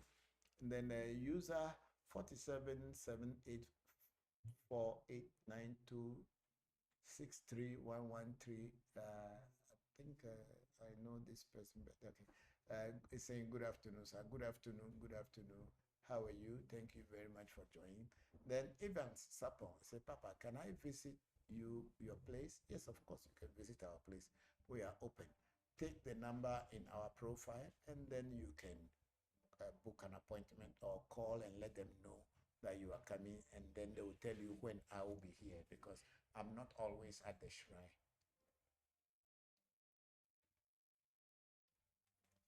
Then we have Alfred sending us rose flower again, 3 times. Alfred has sent us a rose flower ×1. Thank you very much, Alfred. And then we have Surya. I say good afternoon, sir. Good afternoon, Surya. How are you? Thank you very much for joining the section. Very grateful. Then we have Sergey 30 say Enuledo. Togbi. Sergey 30 Enuledo. Now, America Mendena Nudo. Oliwofu. Thank you. Akpeka kaka. And then we have Sergey again saying Enulodo. Thank you. And he has sent it 3 times. We are very grateful to you, Sergey 30. We are very grateful to you. Then we have Apostle. Apostle Stanley Lord saying connect. Okay, I don't know. saying the same thing as Apostle Stanley Lord and saying connect. Okay, let's go up. Thank you. Then Daishuria is saying Ashe, Ashe, Ashe, Ashe. Well, thank you. And then we have Flavio is joining following the host.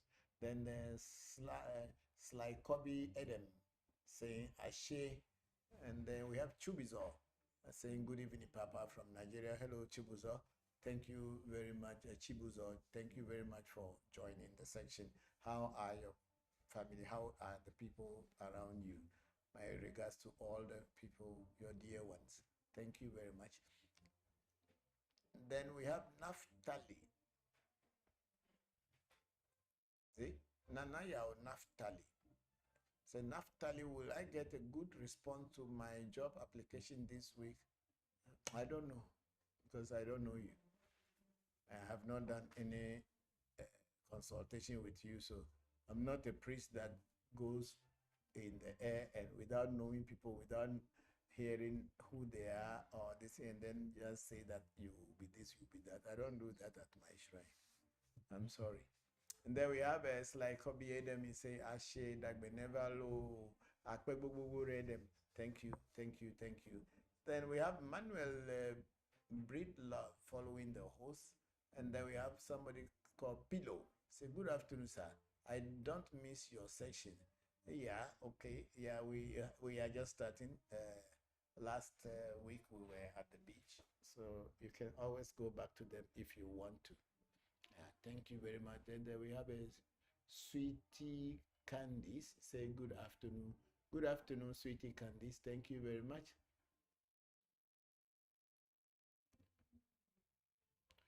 And then we have Adele. It says, please, today is my birthday. Please wish me well. Thank you. Oh, Adele, happy, happy, happy birthday to you. I wish that the ancestors may open the doors for you and may they bless you so that your days will be numbered, your days will be long with plenty big numbers in your days, and may the ancestors smile at you and open new doors for you in this your new year. May you progress and have blessings beyond measure. Thank you very much, Adele. Then we have Nathan Highness 296. It's a hill. Okay, I don't understand that. Then we have it's okay. We saw that one already. Go down. And Ivan Sapo is still asking, can I visit your place? Yes, Evans, you can. And then Stella in Tanzania say, how are you, Daddy? Do you have a branch in the UK? Thanks. No, Stella, thank you very much. We don't have any branch anywhere in the world. The only place that you can have our associates is in the US, as in Shamba Musa Mohammed. He learned directly under me, so he represents me in the United States because he is a full priest. I have so many other people who also learn under me, but he is a full Bokor and has all uh, the the the qualification as a Bokor to work for people. So that's in the US. And of course, my children are in Japan. They also are full priests. They can work for people. But otherwise, we don't have any branch anywhere else. And then we have Ndate Lalito Farms, that is Timmy Nyambe's there, always teaching good, Papa. Thank you very much, Timmy. How are you today? How is family? Hope everything is well with you. Yeah, thank you very much. And then we have Adele says, can you, anyone or a random person pour libation? Anyone can pour libation because you are pouring libation to your ancestors. Your ancestors are your ancestors, and my ancestors are my ancestors. When we say an ancestor, we are talking about the person who you share a DNA with. Those who had passed on and they are no more here. They're the ones you call ancestors. We don't call spirits and voodoo ancestor. They are not your ancestors. They may be called your ancestors' spirits or your ancestors' voodoos, but the voodoos are never called your ancestors. They are never your ancestors. So everybody should take note. So everybody can pour libation. If you only know how to fetch water in a container, whether it's a glass, it's in a coconut shell, or in a plastic container or cup or whatever, and you can pour it down. That is libation pouring. And you are pouring it to your own ancestors. And your ancestors, they are in you because their DNA is what runs your life. So anyone can pour libation. You don't need any initiation to be able to pour libation. However, if you want to do more serious spiritual practice, you may need initiation.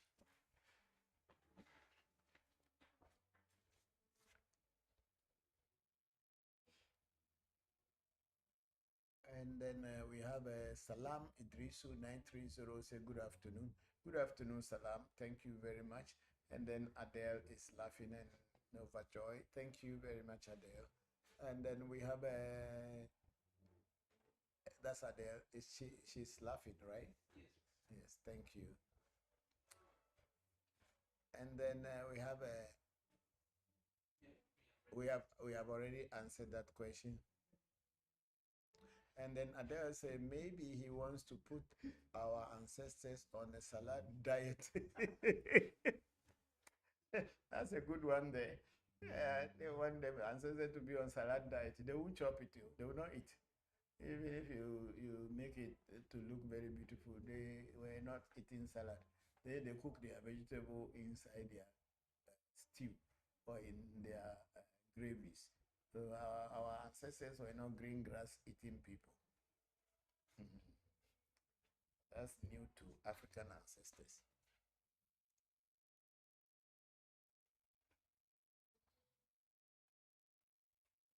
And then we have Daisuria at Adele.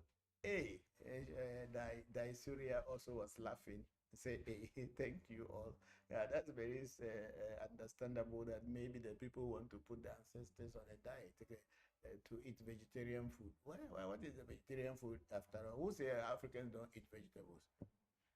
We eat vegetables, that's why we grow, we make vegetable farm. But we don't cut it into green and eat only that one. We eat them with meat and fish, sometimes with egg and crabs. That doesn't stop you from make you a sinner in any way. Don't let people use religious beliefs to stop you from growing spiritually. Then we have San Crypto. He said, good afternoon, sir. Hello, San Crypto. Good afternoon to you. How are you? Then we have local billionaire. Hey, local billionaire, can give me some money. Say, I am somewhere, please.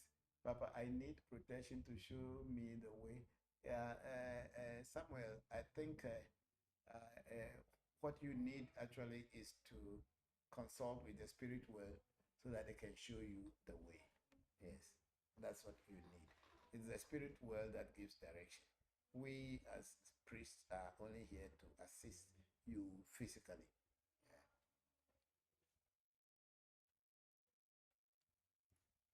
Then we have a TS episomute. Episomutier. Is it how do you say? Emoti. Omotule. Epis the Hepis omotule. Okay.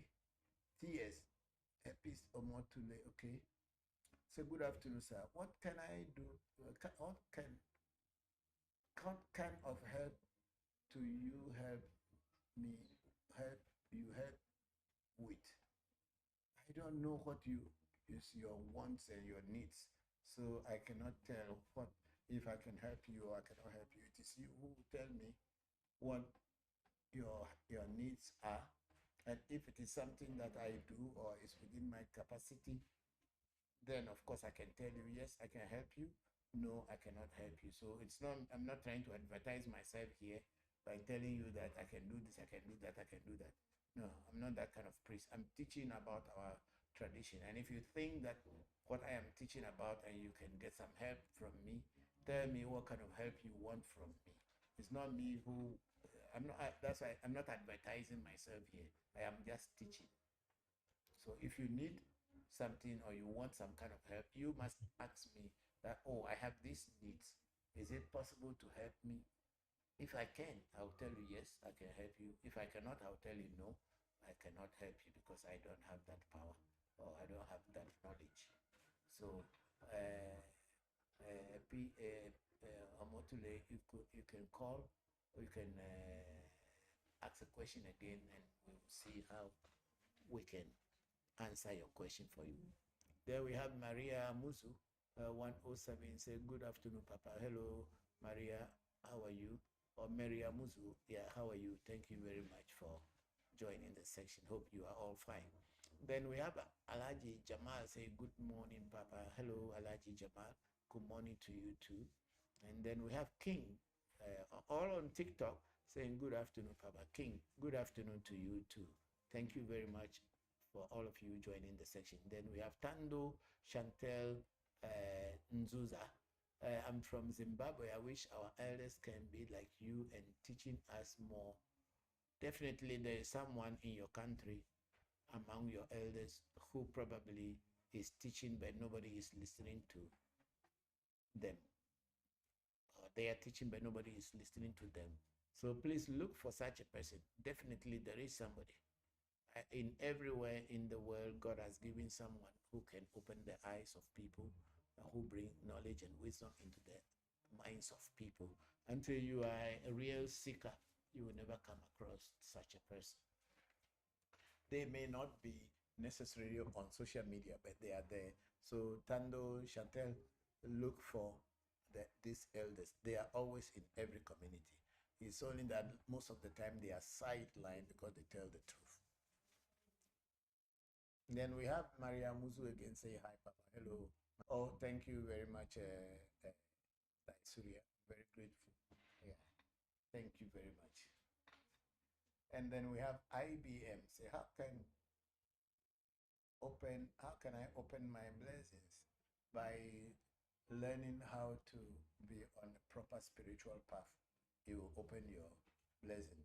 Don't believe in those caricature behaviors that you see in church where people all of a sudden things will start happening and people start jumping around and start to talk just language that they don't understand and they make themselves that they are speaking in tongues. So look for a proper spiritual teaching or teacher and you will be able to open many doors for your blessings. Thank you. Then we have Omechioku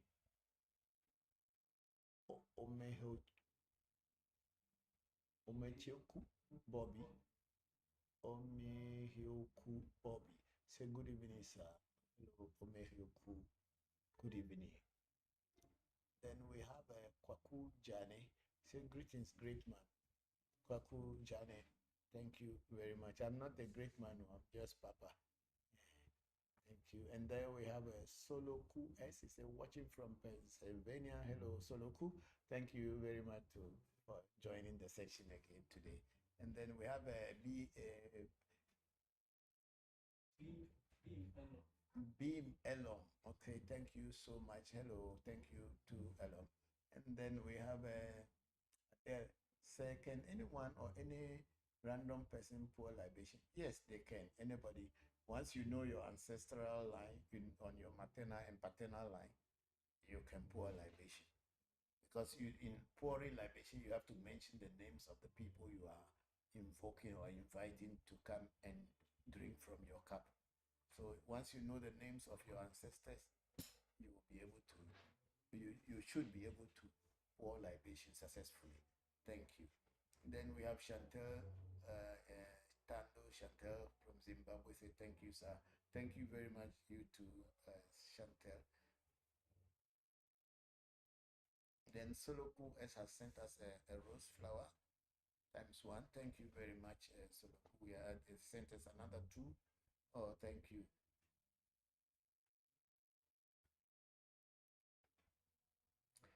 then Tando Chantel sent us a love times one. And then again another one. Then Tando Chantel sent us about three. Is it love? It's a hat with an arrow. A hat with arrow inside. Yes. Okay.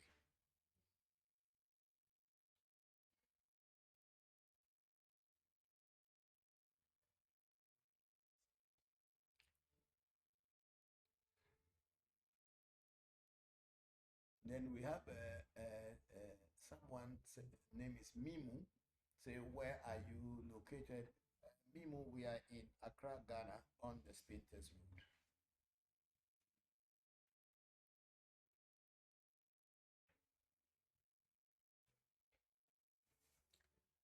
Pentin Kwame said, not that I don't have nothing in mind to say. I have, but I can't open my mouth to say it. You should practice it. You should practice. And boy, and if you are a person who cannot talk because you are having a talking impairment, not the same. Whatever you say in your mind, your ancestors will accept it for you.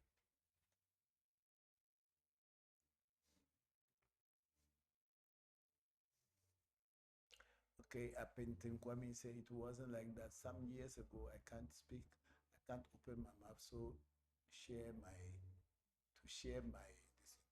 Okay, but if you can now, please do share your experience with other people. They may learn from it. Have we fed the birds? Yes. Yeah, they fed them. Okay, then we have a Korenek. Say good afternoon, Daddy. Can someone turn his back to a family deity? Many people have turned their back on a family deity, but God's time is always the time, the best time. If you turn your back to a family deity, when the time of need comes, and where the family deity may come and intercede on your behalf, they may not, or he may not, or it may not come. And then the danger that was confronting you will go over you. And that is when you will understand that there is something called water and there's something called alcohol. What I mean to say by that, that when you are inside hot water, you will know. When the ground is hot, nobody will tell you. Your feet will start feeling the pain first, and then you will know that the ground is actually hot. You either have to look for a shoe, or you have to climb a tree and hang yourself up. So if you turn your back on a family deity, you can, but it will also turn its back on you when the time they come. Then we have Chibuzo saying, is the logo that is cowrie divination effective as Opele seed? Yes, I think the Mary Dilogun divination is just the same the Opele divination if you master it very well. Because those people who are practicing Mary Dilogun or Dilogun in general have also been initiated into practicing it, and they became priests and priestesses of Mary Dilogun or Dilogun as it is called. And I believe very strongly that the spirit that the word we speak through the logo or the cowries for with them, and it is as effective like the opele. There are people who even have the opele, they can throw the opele, but they will not be able to get exact answer to the challenges that came to them or they are dealing with. Because the opele may not fall exactly the way it should fall, but it will fall. But whether it's falling will tell you the real story of what is happening or is telling you a different story is another thing. So people who practice Dilogu are also very well versed in them. Otherwise, books will not be written about it. Thank you very much. And then we have Agafe. We say, or Agave, saying good afternoon. Good afternoon. I don't know how to pronounce that name. Is it Agafe or Agape? Thank you. And then we have a Pentin Kwame say, Father, sometimes I feel like explaining some issue with people or friends, but I can't open my mouth say. It's okay, that's your problem. You have to work on it. Nobody stop you from opening your mouth. So if you feel that you can't open your mouth, then it is your problem. You have to work on it and overcome it. Thank you. And then we have Azane O saying okay. And then Azane O again say, Dada, you speak French? No, Azane O, I don't speak French. I'm from Ghana and I don't speak French. My children speak French, but I don't speak French because my father didn't send me to French school. But I learned little bit, but it's not up to what I can say. I can speak French. Then Azane always says, je viens de Côte d'Ivoire. Yes, I can understand that you are coming from Côte d'Ivoire. And then Monku is saying, good afternoon, sir. Greetings from Germany. Thank you for your experience and time for us all. Bless you, Monku. Thank you too. Thank you very much for joining the section. Hope you are fine. I'm very grateful. Then we have Cyril say, I mean, my work is not going well.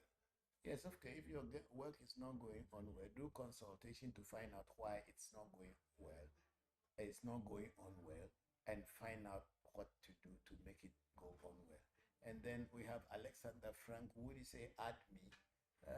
Okay, we don't add anybody. You are already here. Thank you, Alexander Frank. And again, he said add me. Then we have Coley Dawood. Coley Edwards Samuel. Say, good afternoon, sir. I'm from Sierra Leone. How can I contact you, please? Coley Edwards, my number, our shrine's number is in our profile. So please type the number under this in for Coley Edwards Samuel.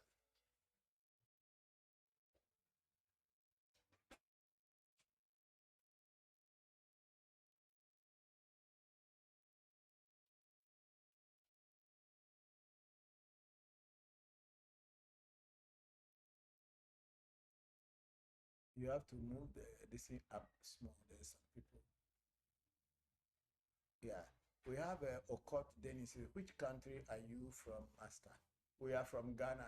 We are in Accra, Ghana. Thank you very much. And then Cyril again said, good afternoon, King. I really need your help.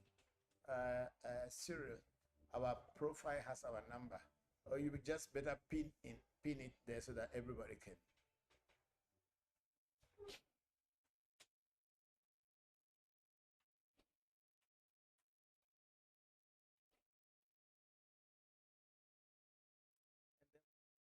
Nana Ofosu Opari.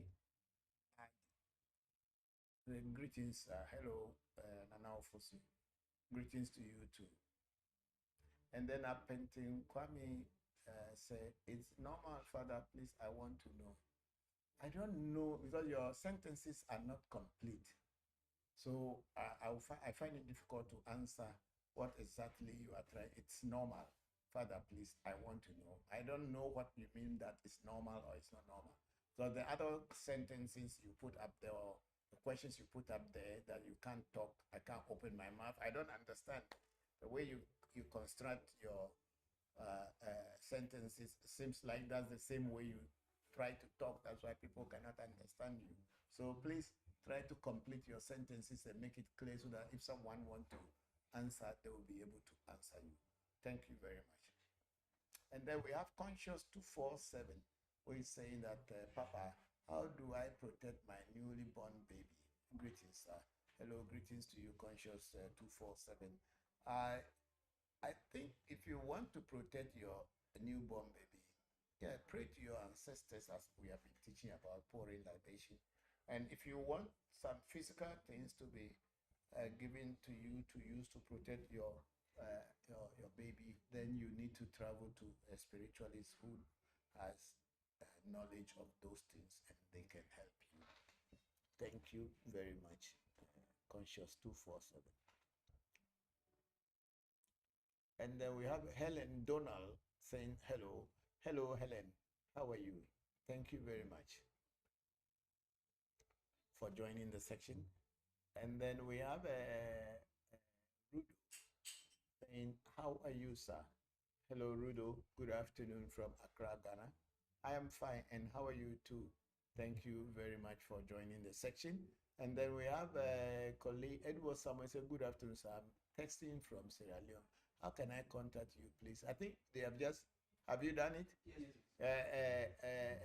Colleague Edwards, they have just put our number there. You can contact us on that number and they'll respond to you.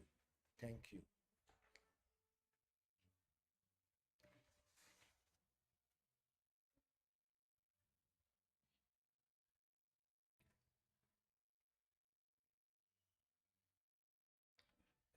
There's someone who says, pray to Allah alone. The person's name is Noah. Oh, thank you very much. Please keep praying to Allah alone. That's your problem. It is not mine. I pray to my ancestors because they are the ones that gave me life. The Arab God did not give me life. That's why I'm not an Arab.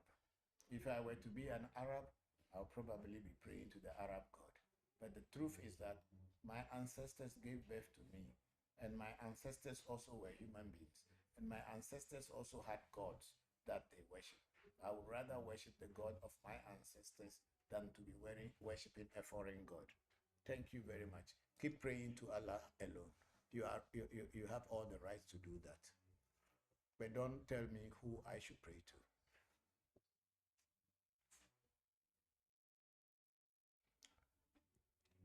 And then we have Asane also. Thank you. Merci beaucoup. Thank you very much too. Merci beaucoup. And then Noah again say, come to Islam. Thank you. Remain where you are. If you have found your answers there, there is nothing wrong. I am still looking for my answers, and I am finding them. I'm finding my answers with my ancestors. So you can remain where you are, remain in your corner, and let me remain in my corner. There's no sweat. I don't believe in religion. That's why I'm not a religious person.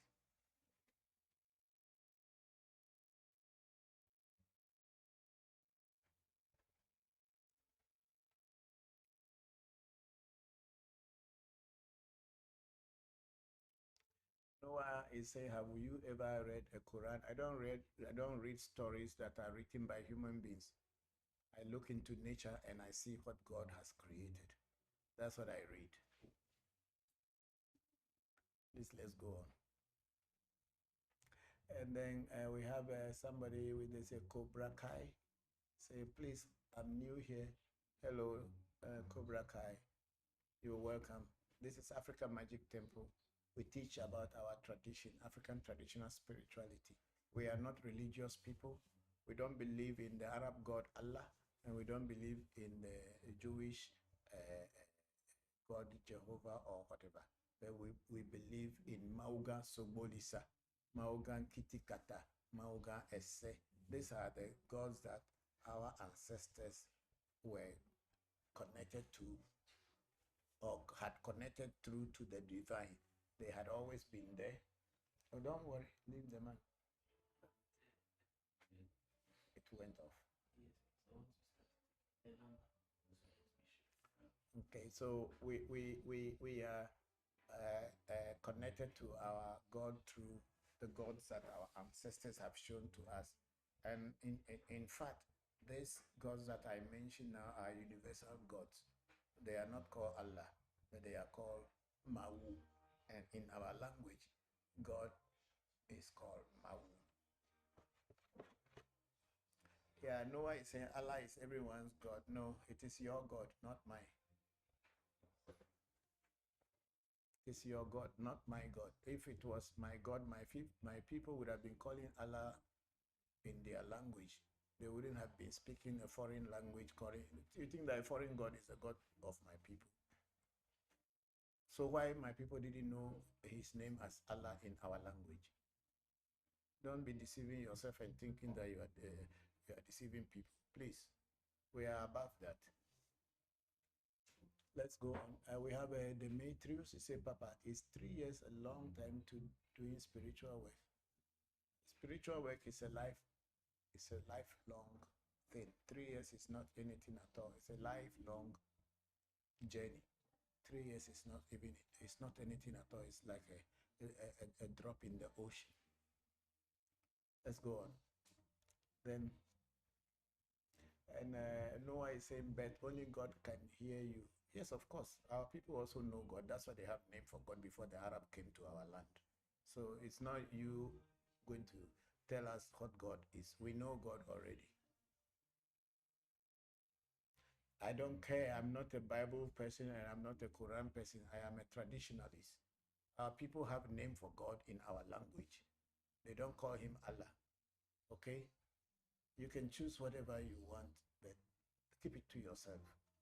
I'm not here to convert you to become a traditional spirituality. Traditional spirituality is born with us. If you reject it, fine. If people reject it, it's fine. For us, we haven't rejected it. We are with it.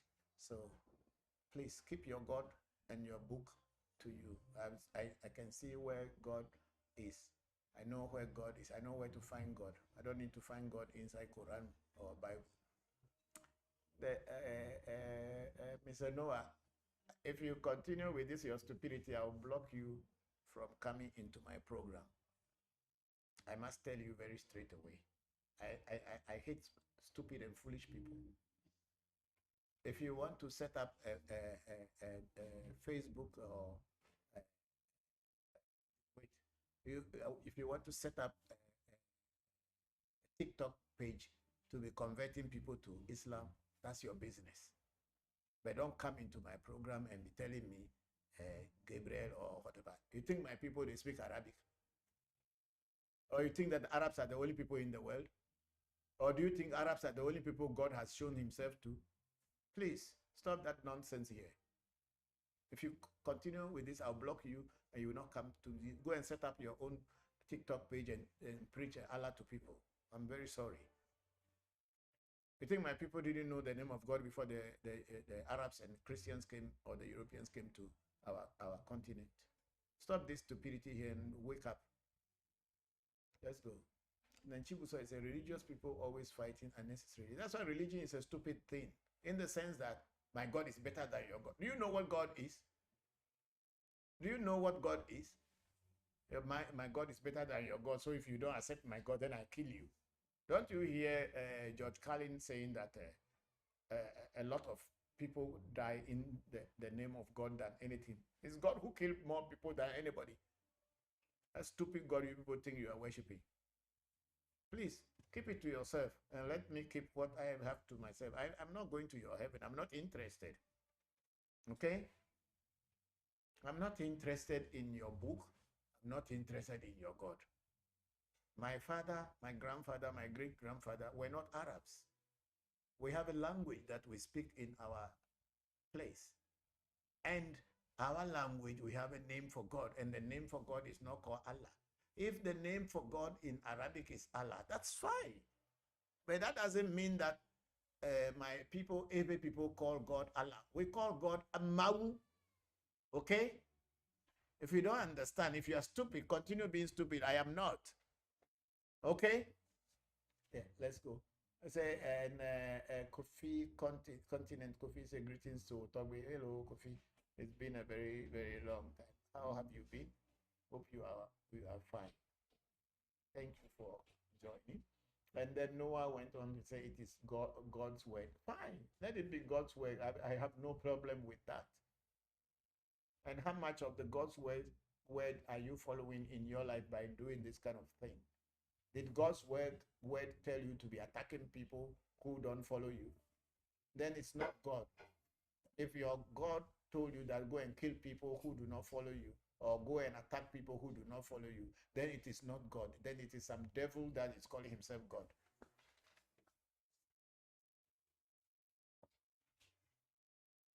Then we have Taisuri. I say, Papa, I know this man. A lot of love. Thank you. Thank you. Then we have Cobra Kai.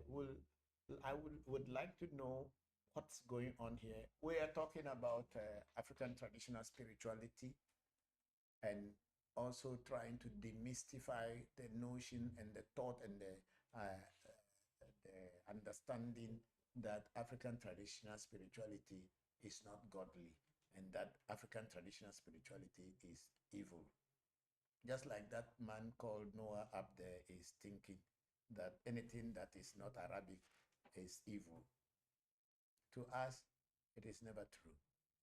Our ancestors had been worshiping God and they have name of God in our languages before the Arabs set foot on our African continent, before the Europeans set foot on our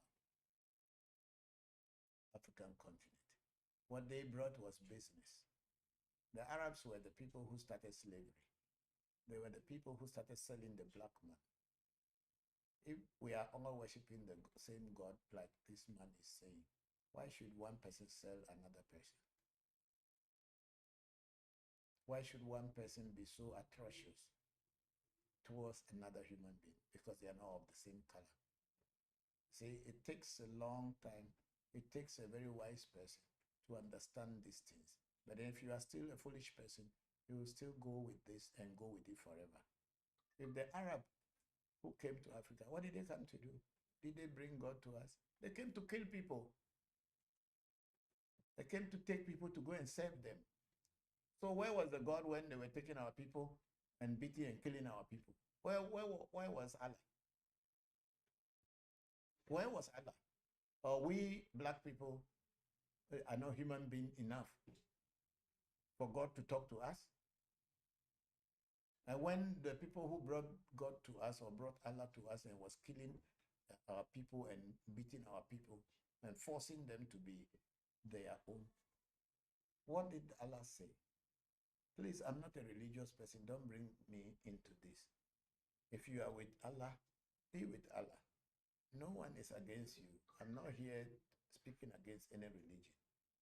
But please, let me do what I know to do best. Don't come onto my program and try to create confusion. The people who are being killed every day in the name of God, with all these hypocritical religions that we have in the world, are more than what we are doing here. How many people have we ever killed? How many people my grandfather killed? So why shouldn't my grandfather's God or the name of God in my language be used as the name that is the name of God for us? Why should people want to force another person's God or name of God on us? The time has come when everybody is breaking away and trying to go back to their roots. But if you think that our roots are, your root is a wrong root, fine, keep it to yourself. Okay, keep it to yourself and let us all have peace. How many people died in the name of God? Huh? Don't you see that a lot of people die in the name of God? How many people died in the name of traditional spirituality? Comparing to the people who died in the name of God because my God is better than your God. Your God is not as powerful as my God. As Christians are always fighting among each other. You go from one church to another church, one person, same God. You're just moving from one church to another. Are you looking for God or you are looking for opportunity? Please, let Allah remain Allah and let my God Mawu remains Mawu. Let's go up. We have Jeffrey Tate. He said, was created by my God, Jesus Christ. Okay, you see, here we go. Christians and Muslims will continue fighting whose God is the greatest. Right? Is that the way that your God told you to do? A Christian will say, Jesus is my God, and somebody will say, Jesus is never God. Even Jesus himself never mentioned himself in the Bible that I am God. But you see, when you don't know what you are talking about, you just talk stupid things. Let me see that stupid man said this. He said, we armed slaves traders. Racism is forbidden in Islam. Hey, stop that nonsense. Go back to the Arab history and find out who were the people who sold black people first. You think the Arabs are not racist? Stop that nonsense, Mr. Noah. Then you don't know what you are following. Who told you that the Arabs are not racist?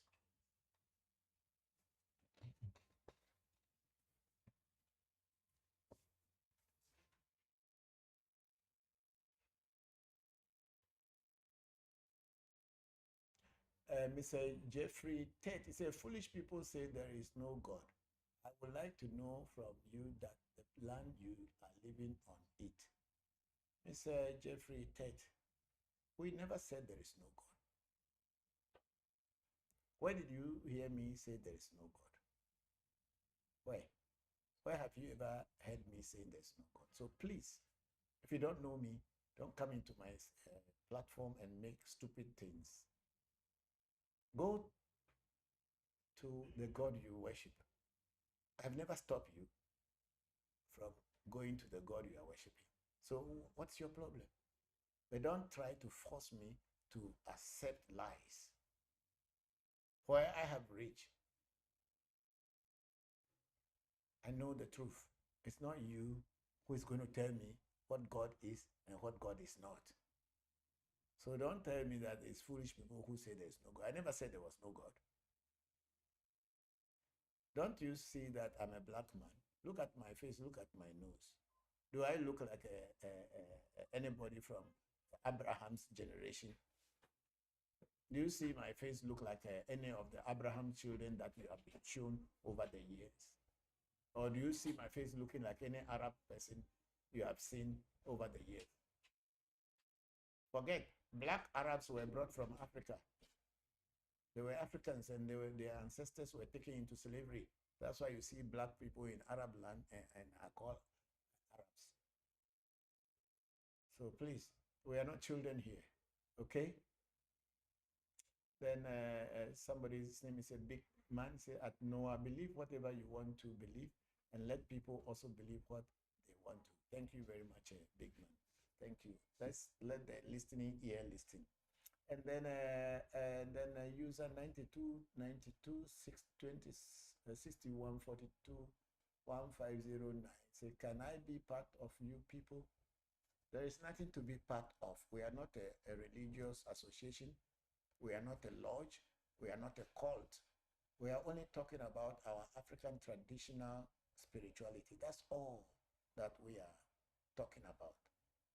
We are trying to teach people that our ancestors also had worshipped God before we were born. We are only teaching that our ancestors were also people that God loved. And they worship God in their way. And they have a name for God in their own way. Because if you look through Africa, every African language has a name for God. And it means the absolute and it means the divine, where it is called in their language, because that's the language they speak. So if someone is giving you another name, supposing a Japanese person comes here and tell you that you should call, or Japanese person comes to you, people who are Muslims or practicing Islam, religion, or people who are practicing Christianity and tell you that the name of God is Kami-sama.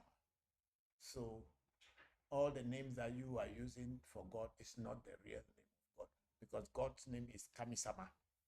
What will you feel? I believe that you will kill that person off immediately out of stupidity.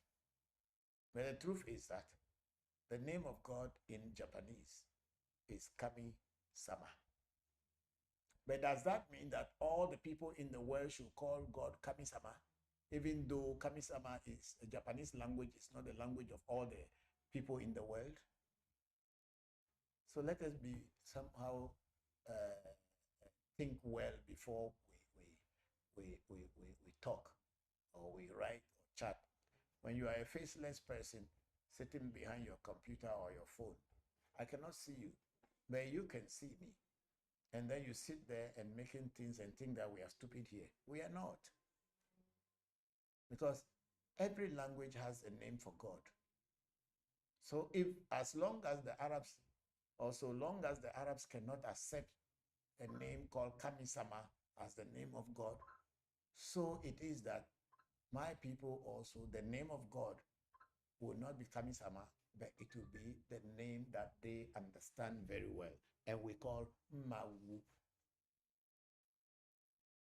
So, Mr. Noah, see, children are children.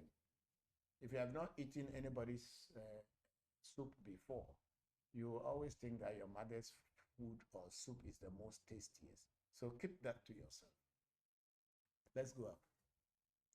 Then we have Casey from Ghana. God bless you, Baba. Thank you too. The big man said, Noah, stop that. Come and block this man and delete all his posts on my listen. He doesn't have any work to do. He wants to stop people who want to learn about their lives. That's what he's trying to do. He wants to stop people who are looking for progress, who are looking for mental development. If it is la, whatever, it's not my language, it's Arabic. Why is it that Arabic is not the lingua franca of the whole world? You don't see that people speak more English and French than Arabic.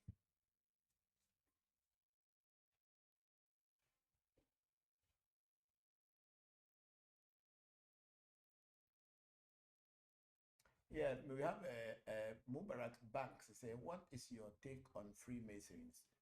Okay, Mr. Mubarak Banks, the truth is that I am not a Freemason, and I have never been into any Freemasons meeting before. I have never done any study or yeah, any research on Freemasons. So I don't know what Freemasons do. So I can't sit down here and tell you this is what is my take on Freemason or this is not my take on Freemason, because everybody has their own likes, the things you like to associate with. If it works for you, stay with it. So I don't know much about Freemason. I have seen Freemasons. I even have some of my students who were once Freemasons, and I have seen some of their ceremonies on television. But apart from that, I have never been into any Freemason meetings whereby I would know what they do and what they don't do. So please, you may ask some Freemason people, or if you are one, that's fine. I don't know what they do. I'm not interested, and I don't want to know what they do. What I do, I like it. I'm seeing results. I want to follow my ancestors.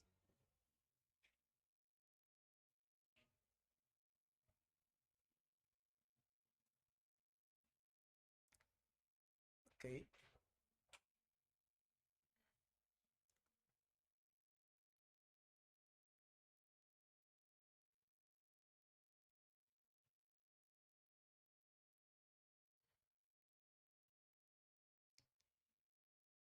Uh, uh, where are you? Forget about the, just block that man one time and then that is enough. Yeah, we are trying to look for Who? your profession. So after that, we have a Cobra Kai is say okay, thank you Cobra Kai, and then Continent Kofi is saying greetings Otogwe, and Soloku sent one flower. I think we've gone through this one already, is it not? Okay, Soloku S has sent another one. Oh no, you are jumping some things. Please take it easy. Yeah, go down. Then Mubarak Banks say thank sir, thank you too. And then Diceria was saying that what is saying at user 85017 and plenty numbers there. What are they using to destroy? Can you mention a thing? Okay, I think somebody say we are using. Let me see what that person, the user who say we are using something to destroy. Okay, okay. Then he said the only problem is the way our African traditional religion leaders are using the powers to destroy. Okay, Daisuria is asking a very relevant question. What have they destroyed? What did our African traditional religion leaders have destroyed? Tell us one that you know. Do you know that Christianity has killed more people in this world? Christianity and Islam had killed more people in this world in the name of God than any other religion. Have you ever known that? Just talk about the jihads that had been going on and the crusades that the Christians have gone to kill people in the name of God. Even now, until now, because they are not us, so our God will destroy them. Is the Christian God different from the Muslim God? So user 85801749755508. Tell us what our traditional religion leaders are using the powers to destroy. Tell us just one single one, and let us come to terms with your to terms with what you are saying, that our traditional religion leaders are using powers to destroy. Which power are they using to destroy what? Please move up. We have a slide copy Adam. How can one meet you, please? Copy Adam. Our number is in our profile. If you go into the Africa Magic Temple profile, you will find our number, and then you can call and book an appointment. Thank you. Then Tommy is say, we won't let them believe the slave master's religion. Yeah, but they are believing that. That's what they want. They want you to know that the slave master's religion is what you have to learn. But they forgot that even until now, they look more like slaves in their minds than an independent people. Let's go up. Then Tommy say they don't know history. Yes, they don't know history. So when you tell them, they will just jump at you, because if you are a stupid person, what will you know? If someone is there talking sense to you, it is stupidity, because you don't know yourself. Bob Marley had sung it, if you don't know where you are coming from, you will not know where you are going. So if you are a black person and you don't know that the Arabs were the people who started slave trade, and you are defending Arabs that because you are a Muslim, and you are defending Arabs that they have never done anything wrong, go back to history. Go back to history and find out when the Arabs first came into Africa, what they did before all people, especially in the northern part of Africa, all Muslims, at least 95% of them. What does the word Islam mean to you? Islam means I surrender. What are you surrendering to? God? Are you seeing God before you were surrendering? No, you were seeing sword. And if you don't surrender, they will slash you. So please, we have read some small history. Thank you very much, Tommy. We are very grateful. Let's go up. You say? Okay, let's go to YouTube. We have Michael James. He said, Alafia and blessings from Michael Michelle. Hello, Michael. How are you? Thank you very much. I'm glad you joined us this afternoon again, like you did last Sunday. I'm great. We hope you are doing well. And then to you, Baba, from the United States of America, bringing nothing but peace and blessings and prayers of blessings to all in view and beyond. Ashe, thank you very much, and Michael, Michelle, and blessings to you, blessings beyond measure to you. We are very grateful that you joined us. Hope you are doing well and keep strong. Our prayers are always with you and your family. Thank you. And then we have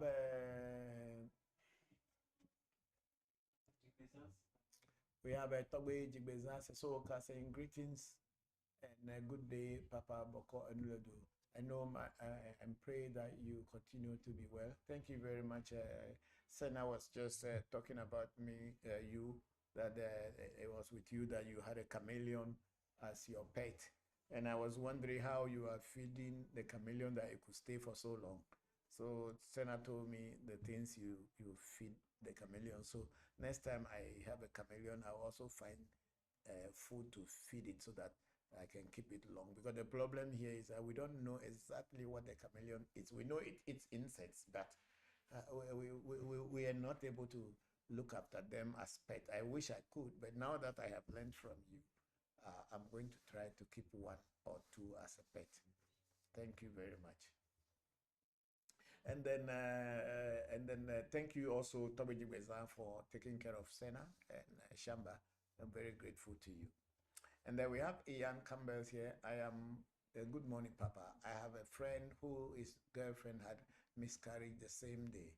Whose girlfriend had a miscarriage the same day he was digging the grave to bury his mother. That may be the cost of what may be the cost of that. I cannot tell. Ian Campbell. I cannot tell that the man was digging the grave to bury his mother and the wife had a miscarriage.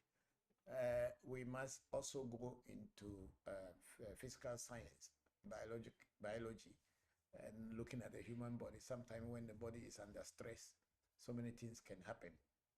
It's not everything that happens is a spiritual thing. Of course, everything starts from the spiritual plane before coming to materialize on the physical plane. So the possibility that maybe the wife was stressed during the death of the mother-in-law or something, I can't tell. Ian, I think best thing we can do in this is if they really wanted to know what is the cause, then they must do a reading to find out what causes that. Yeah. Thank you very much for that. And then I have Timmy Nyambe here saying greetings, Papa, and the AMT family. It's always amazing to join your live sections, always teaching good. Looking forward to today's section. Thank you very much, Timmy. I'm very grateful to you. This video here is from last week, or this post you put here is from last week. Oh, yes. Yeah. It's what do you call life? You as you know. Today. Yes. No, but there is no this in there is. Yeah, it's not today. Oh. Because I can see from there because we don't have the you see here and that bottle there is not the same, so it's a old thing that you are putting there. So it will be good you put today's something from today there down. Unless of course it will be a problem, then we leave it there. TB, thank you very much. We are very grateful to you for joining the section. I'm very, very happy you are here. And then we have Kobana Penny. Say hi, Papa and AMT team. As always, thank you for your wisdom, teachings, and insight. And hello to other viewers as well. Thank you very much, Kobana Penny. I'm looking forward to your arrival. Thank you. Thank you. Well, and my regards to your beautiful woman. But come and fix the TikTok. I think I press it, but I don't know whether it's okay now. I restart it. Then why does it keep going off? This way. No. There is some red thing coming. It says start. Let me yes.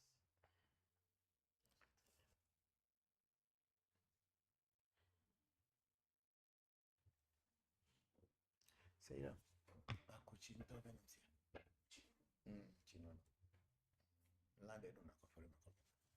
Yeah, with that, we have a Missy Christian. Missy Christian. What is the danger of masturbation in African spirituality? I don't know why I can't ask that on TikTok. Okay. The TikTok doesn't agree. You see, no, please, Papa. You see, I don't know why. I can't ask that on TikTok. Okay. Okay, maybe TikTok has The question. Okay, okay. Messi Christian, I'm not sure if I know any dangers of masturbation in African spirituality. I don't know. Because you see, African spirituality, it depends on the voodoo or the spirit that you are working with. The entity that you are working with is the one who actually may give you its rules and regulation. African traditional spirituality is not a general thing. We deal with nature, and we deal with the unseen nature as well as the seen nature. That's all that African spirituality is about. So it is what you are dealing with is what will tell you, oh, I don't like this, I don't like that. But it's not a general thing as in Christianity and in other religions that it is a flat rule that it is. See, if we are saying that masturbation is bad in some religious, this especially in Christianity, I don't know whether Christianity says it's bad or not. I cannot tell because I've not really done any research on masturbation to know.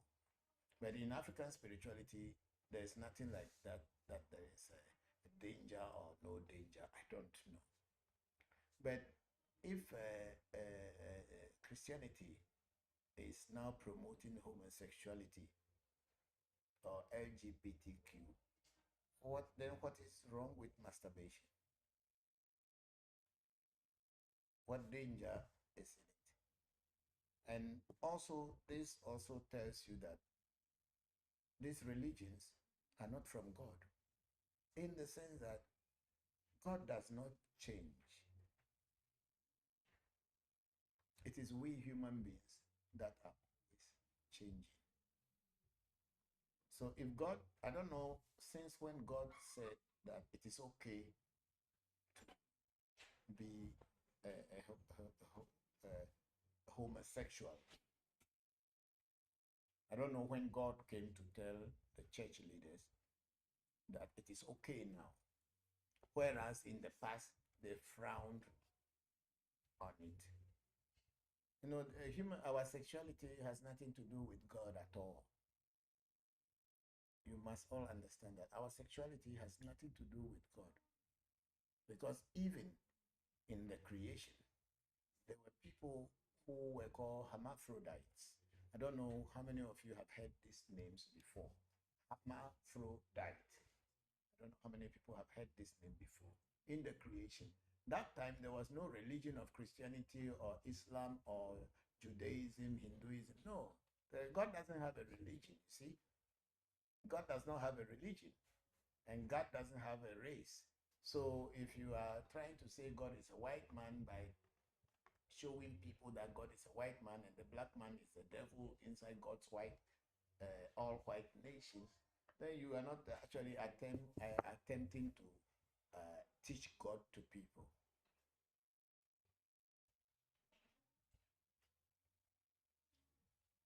You are not attempting to teach God. You are teaching human limitations. So God has nothing to do with your sexuality, whether you are masturbating, you are a gay, or you are a heterosexual, or whatever you are. That's up to you. God doesn't care. It is human beings who are creating laws and regulations. But naturally, what we have seen in nature, that's why I was telling a gentleman on TikTok, Noah, that God doesn't have any book. Nature is God's book. Nature. God's book is nature. Whether somebody is holding some holy book, Quran, or whatever, those are not God's. It's written by human being. Yeah, but the human being told you that it's God who told me to write it. You saw God holding a pen or paper and writing anything. You see that one before. Have you ever seen God holding paper and pen and writing? Is it not a human being who writes and tell you that it's God who told me to write? What about what me I write if I also told you that God told me to write it? Why should you doubt mine? Why should you doubt mine? So God has nothing to do with our sexuality. But when we look into nature, most of the time it is male animals, they follow female animals, and female animals follow male animals. You can only see a female and a female trying to mate together when there is no male. And probably only see a male and male animal trying to mate where there is no female. That one too does not produce any child or any benefit after at all. So nature is what we look at and see what God probably is. So our sexuality, whether you are gay or you are masturbating or you are sexual or heterosexual, I don't think that means anything to God. Worship your God in your clean heart. Have a clean heart towards everybody, and be happy for yourself and be happy for your fellow human being. Let me get it for me, ugly. So that's all that I can say in these sexual games that people are playing. It's all politics. So please do your thing, do whatever you are doing, do it in your privacy. Don't bring it to other people to attack you. So, Mercy Christian, I think that's my take on your question. I don't know whether there's any dangers in masturbation in African spirituality, and I don't know what are the dangers in other religious setups at all. I have no idea. Thank you very much. And then we have Caps Teddy Agbevivi. Greetings to you, Papa, and all AMT family. Papa, what are some of the prominent female? Please move the this in, let me see. Why Caps Teddy Agbevivi? It's you who, why they put it there?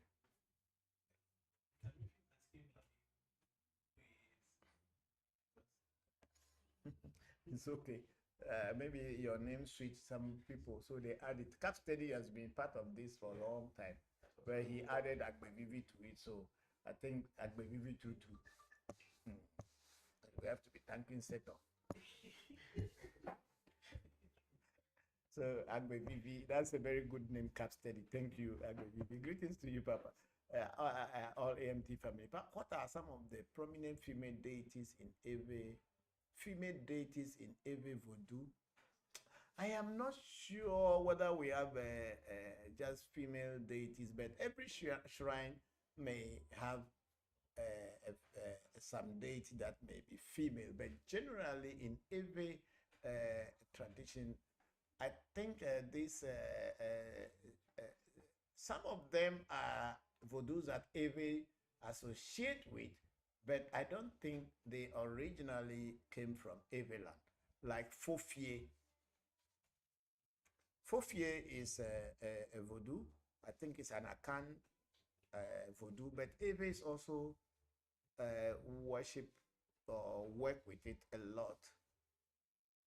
And then the one that people have been talking about, but I have never had any contact, or even I don't even know who is a priest or a priestess in any part of Everland, is the one that a lot of people in the diaspora, especially our brothers and sisters in America or the Africans in the diaspora, they call Mama Chamba. Mama Chamba. And they call it in the slang way Mama Chamba. Mama Chamba. But it's called Mama Chamba. Mama means grandmother. So Mama Chamba.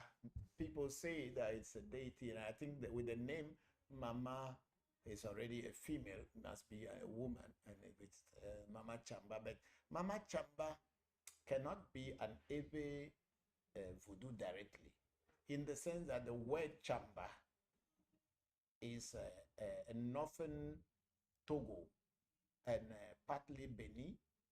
I don't know whether they have, the Chamba people also spread into Cote d'Ivoire, but northern Togo, northern Ghana, maybe northern Benin. We have a tribe called Chamba tribe.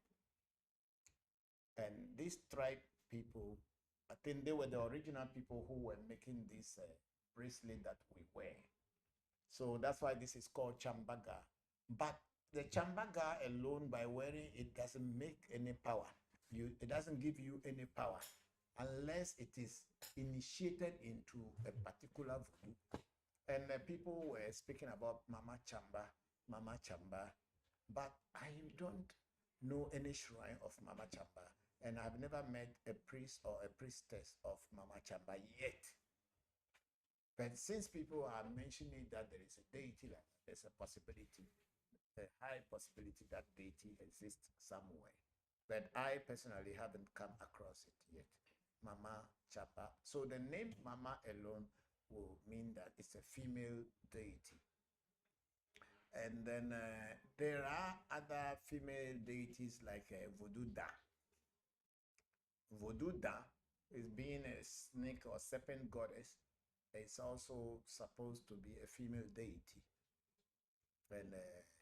And I believe there are so many other, but I don't know them very much because most of spirits can be a man and can be a woman. They can interchange. That's why I was talking about the word hermaphrodite. Hermaphrodite means an entity or a spirit that is male at the same time is female. It's both male and female. Even the archangels, most of them are like male and female because if you look at them in the paintings that we have seen, and also sometimes when you invoke them, when they appear, sometimes they are both, they can be a woman, they can be a man. So I don't know how many of these prominent female deities in Ebe Voodoo. I cannot tell. At my shrine, I think we have only one female Voodoo, or maybe that's what we think. Like, what you call it? Alajadu. Yeah, that one, even in her incantation, it shows that it's a female because Allah Jadu Afe Nyaga means an old lady in the house. So that one I can understand from the incantation that it's a female. So I'm not sure how many female deities we have, but that doesn't mean there are not. There are many, but maybe I'm not connected to them. That's why I don't know. But I believe strongly that there are female deities, but most of the time the deities are male, female in one, male, female in one. That's why we are even calling Mauga, Sobo, and Lisa, which in the Mauga, Sobo, Lisa, some people argue that the Sobo is the male aspect and then the Lisa is the female aspect. So it's man, woman in it. And even some of my studies say that the word Jah, Jehovah, means the Jah is the male aspect and then the Jehovah is the female aspect. So it's Jah, Jehovah. So, and then of course, when you go into Hinduism, when you talk about Shiva Shakti, Shiva is the male aspect and Shakti is the female aspect. That's why there's a sutra in Hinduism or in Sanskrit that says Shiva Shakti Atmakam Brahma. Shiva Shakti Atmakam Brahma, which simply means the positive force, Shiva, and the negative force, Shakti, they form what is called Brahma or God. Shiva, Shakti, Atmakam, Brahma. So God is made both man and woman if you want to use gender. So most deities in every, I think it's the same, or in many other cultures. But maybe some may be very special whereby it becomes only a male or female. But I'm not so. Who is doing that?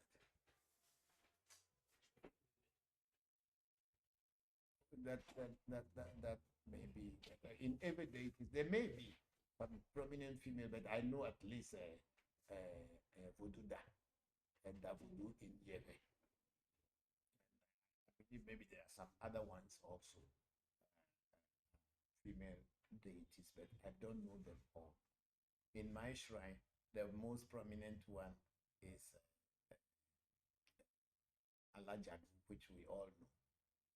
There is mostly male or male and female in one. I don't know. That's why I was talking about hermaphrodite earlier. So some human beings also who are created as that man and woman in one body. I'm not talking about what people are saying today that someone is a female but in a human in a male body. No, no, no, no, no. The person has penis and the person also has pussy. One person. Those are people they call hermaphrodites. We still have some.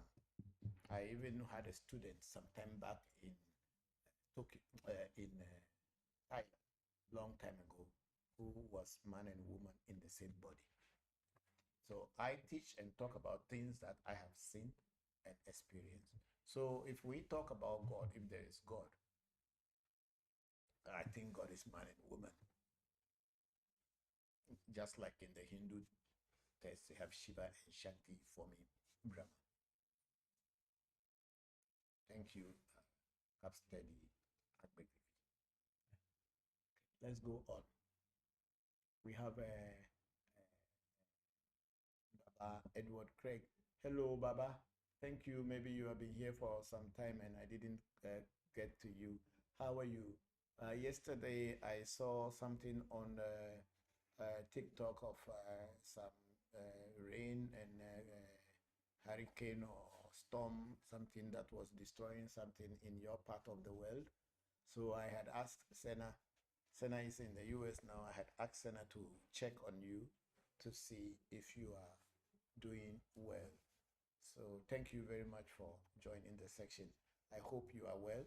I hope your household is safe. And I wish everybody in Puerto Rico good luck so that they can overcome these challenges. Thank you. We have a question on Zoom. Can I admit him?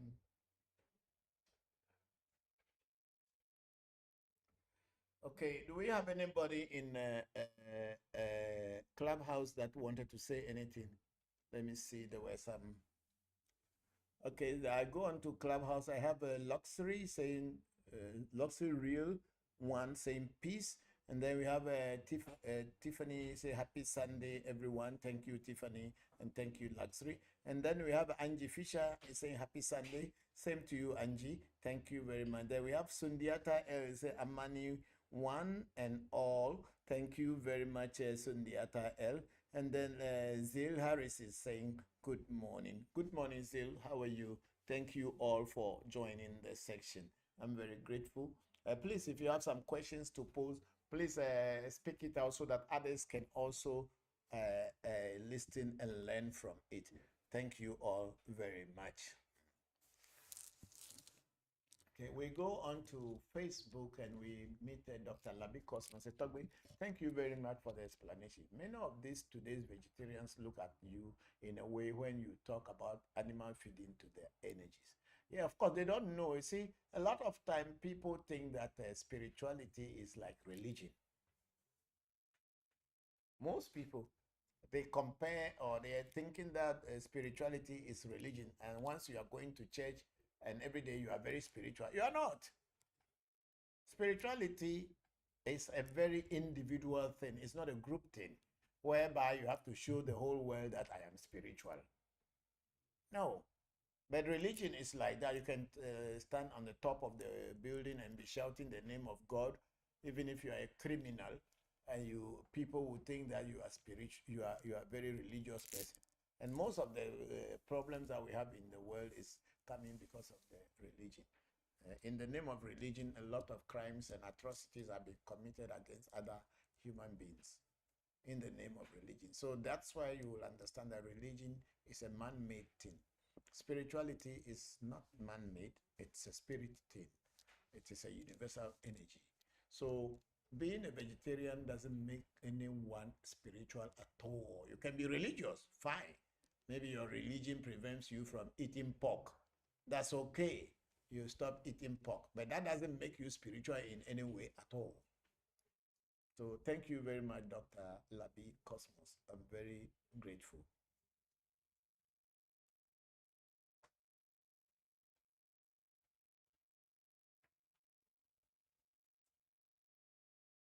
And we have Charles Walker Ajayi Jr. Say revolution, Voodoo education. Thank you, great one. Thank you to Charles Walker Ajayi Jr. We are very grateful. Then we have Henry Fleet saying Bokor. Hello, Henry. How are you? Thank you very much. And then Henry again is saying hi. Maybe we were not about an hour ago. Sorry, we have so many platform we have to be interchanging. So if I hadn't answered your greetings, please sorry. Then Henry went on to say, what is the reason a spiritual work can take long to give a result?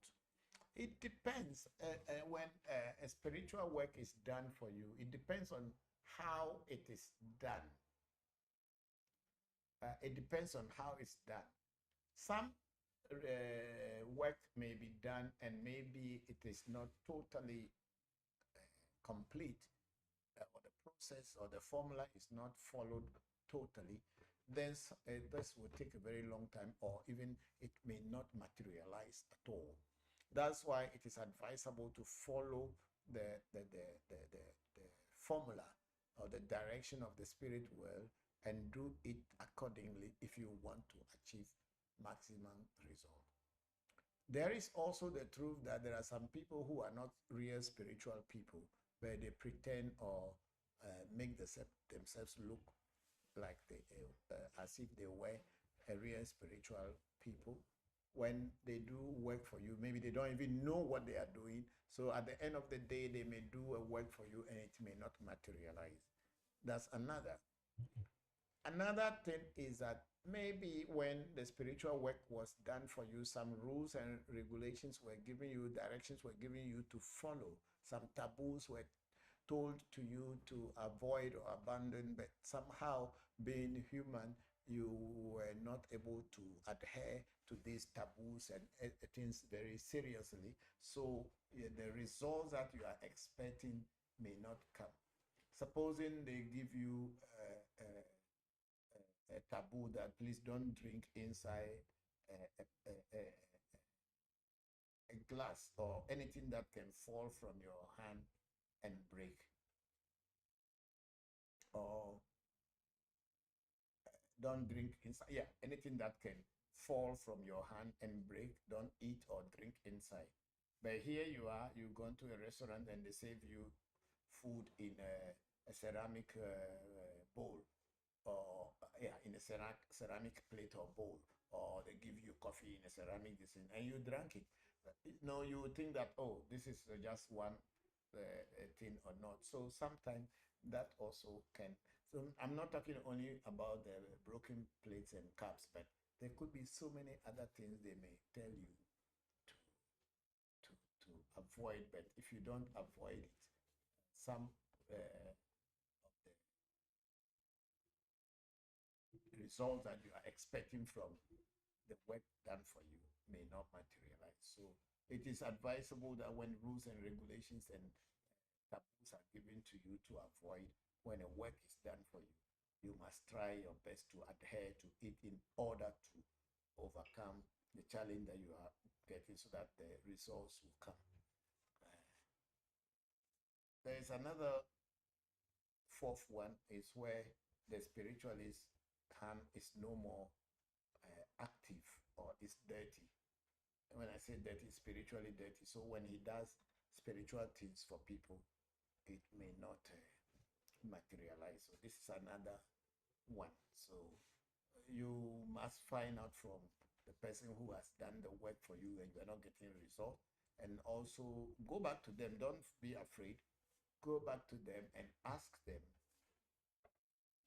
that the work they did for you, you are not seeing result. They may reconsult the oracle or whatever they are using to do divination or a reading find out why this work is not materializing. Sometimes it may be your mistake.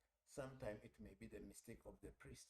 Sometimes it is just the thing that you are against, or whatever is against you is so strong that not only one arrow will kill it. So they need to do some other things in order to subdue and overcome the particular thing that they are, is facing you. So Henry, that may be. And then Henry Fleet again said, he was laughing, said, Bokor, you are honest, thank you. And Henry Fleet said, I don't know you. She or he took you to the fifth yes, no question on TikTok. It was about the man that was saying that he applied for a job that no the application will go through. I don't know He him. said, yeah, I don't know him, so he's saying the same thing.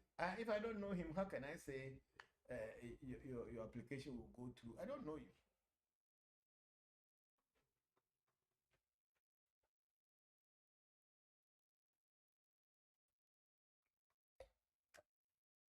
Thank you, Henry. And then, yes, you want to ask some question? Zoom. Okay, so Kwesi.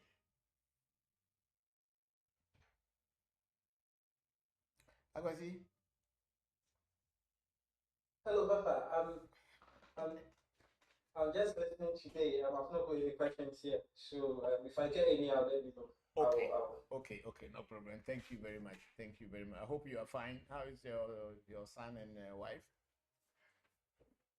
I'm doing well. Everyone is doing well as well. We thank God.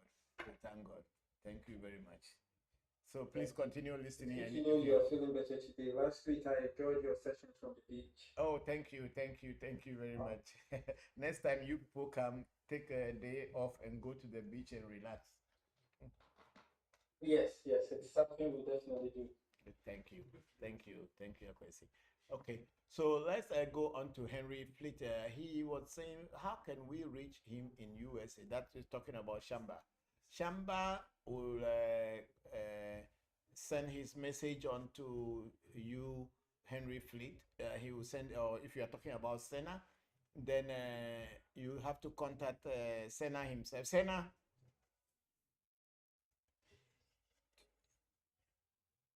Is Senna still here? I don't know. They are both. They are all there. Yes. Maybe they are sleeping. I think they're busy doing some. Hello, Shamba, Senna. Okay. Shamba. Hello, Papa. You people are sleeping or what? Yes, we are listening now. You are listening. Somebody on Facebook called Henry Fleet is asking how he can get to you people. So you can go on. Please, WhatsApp. No.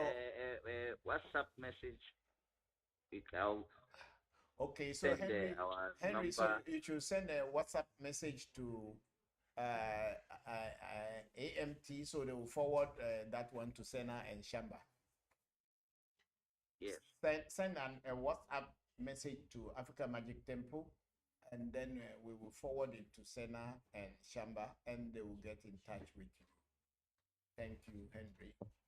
Yes, so we are done with Facebook here. We have another Facebook on the other computer. Yes. You have to come and look at this thing again. This one is been coming. This is just to show the number. If it comes to them, let's click on. Okay. Yeah. Okay, yeah. Senna, you wanted to ask some question. No, Papa, he says he's okay. Okay. Hello, Papa. Yes, Shamba, how are you? I'm good, Papa. How are you? I'm feeling better today too. Yeah. Oh, that's good. That's good. Papa, we're here doing the work. Yeah, you people are working. Yes, Papa. Okay. Thank you. I wish you all well. Thank you very much. Oh, thank you too, Papa. Okay. Okay, so we have a Van Terico here on Facebook saying, Togby, why do people who die by suicide or accident hunt their family members from Jobe? Why can't they just move on to the ancestral realm on their own? That's a beautiful question, Van Terico. You see, the Aves know that when you die premature, without going through the normal process of death, which is getting sick,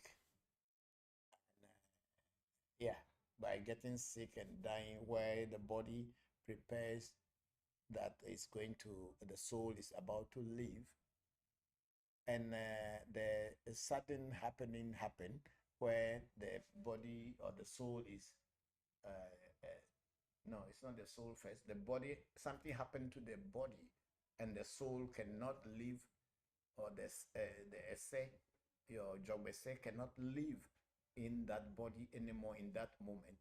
The job essay or your soul, your inner self, become confused.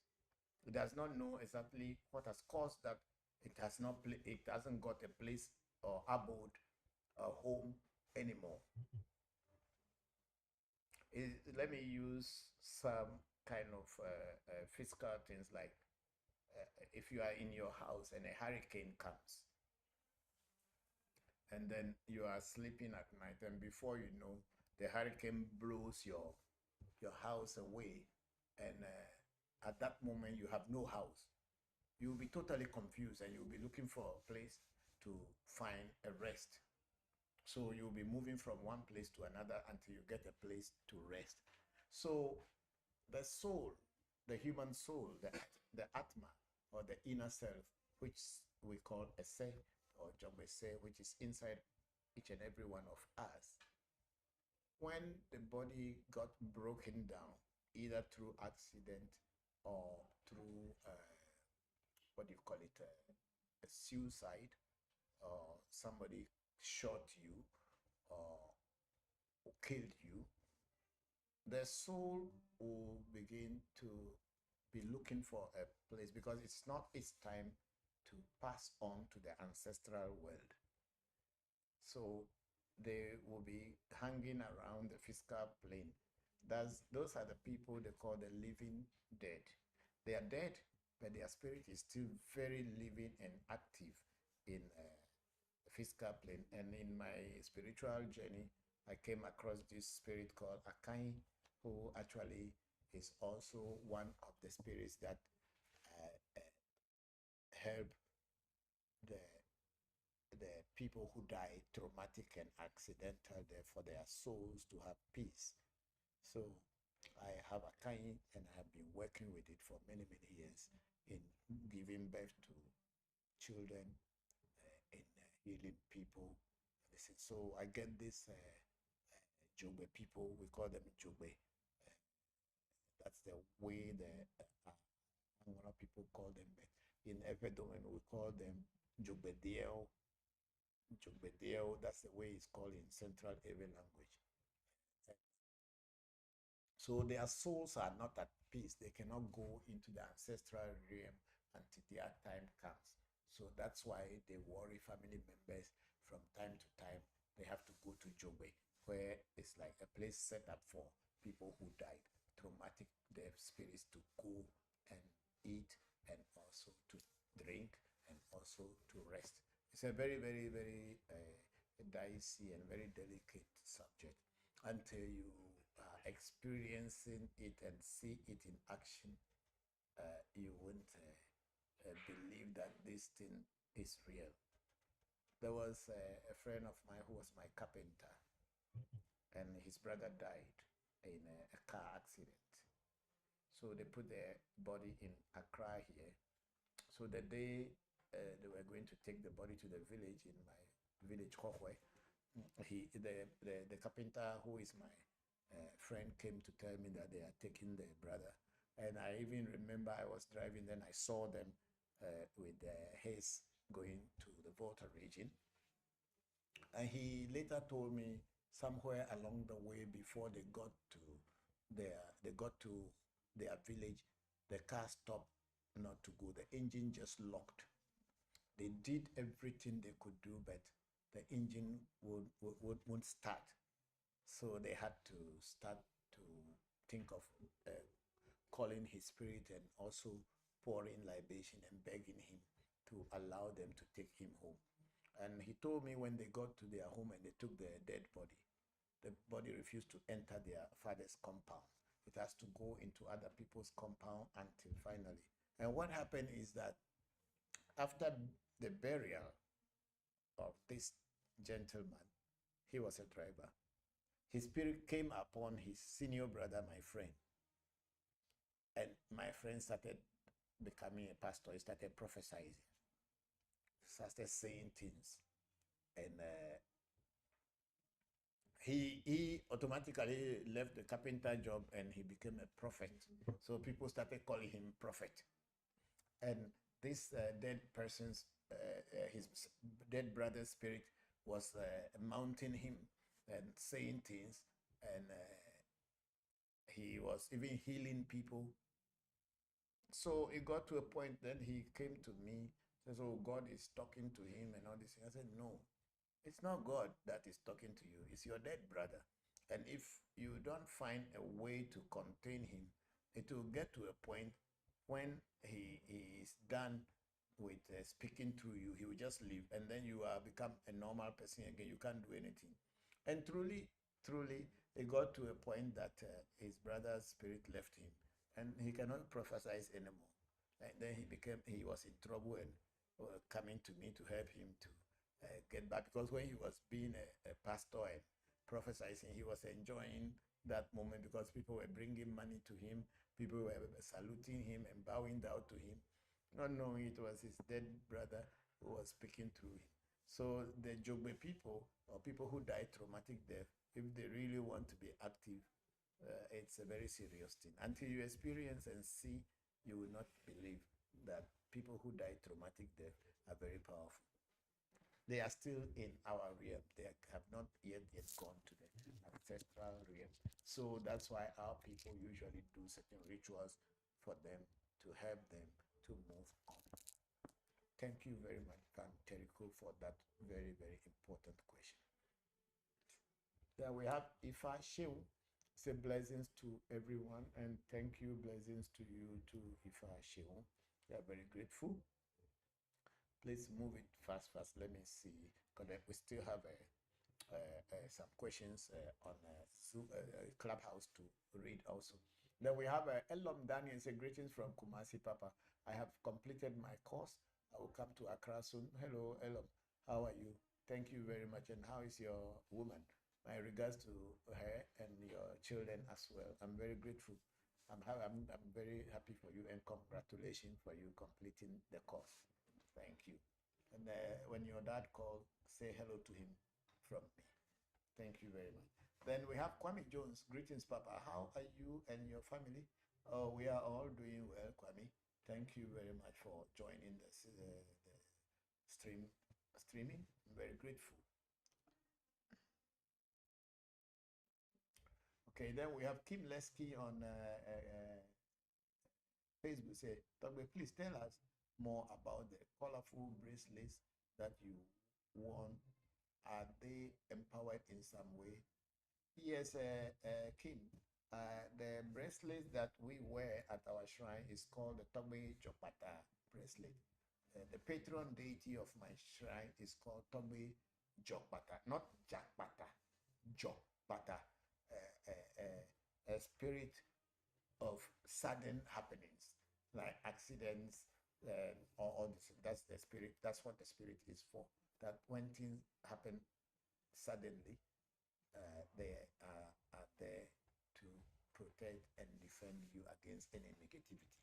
So Tobi Jopata is a patron's spirit of our African Magic Temple, and this symbol of our logo, that is what the bracelet remove this. No, it's okay. This symbol here represent the bracelet that we are wearing, and it represents the deity. The deity is itself is in the room. It's in its own shrine, but this is what it told us to use to represent it. This particular bracelet, which is actually a chambaga, as I had spoken earlier, it's called chambaga, or metal of the Chamba people. It has nothing to say it is a metal of Mama Chamba or the same, but we know it Chambaga as a metal of the Chamba people. If it is originally for Mama Chamba, then that's that. But I don't know Mama Chamba so much, but I know that there is a tribe called Chamba, and maybe they have a deity called Chamba. So it is empowered through a whole lot of rituals, and when you have it, you must be initiated into it. It is not just a bracelet that somebody sent to you or sell to you, or you just buy it and start wearing it and you think it's powerful. Until it is empowered and you are initiated into it, it is not a protection at all. Thank you very much, Tim. Kim Leslie, for that question. And then you have Pushon She. Say greetings, good afternoon, Papa. Please, can you tell me about the voodoo name Ablekete? Ablekete is a voodoo. Yes, I have Ablekete, no. But me, I don't have Ablekete, so there's no way I can tell you anything about Ablekete, because Ablekete is not part of my voodoos. And I have not gone for Ablekete, and I've never been initiated into Ablekete, so I can't talk about what I don't know. I only talk about things that I have personal experience with. I don't talk things in the air. So, Pushon, I don't know anything about Ablekete, but I know the name Ablekete is voodoo. Yeah, but I don't have Ablekete. Okay, we are going on to Clubhouse, and there are some questions here. One is from Zil Harris, Mr. Bokor. What was the name of the female Akan deity in Ewe Voodoo that you mentioned? Fofie, please write it.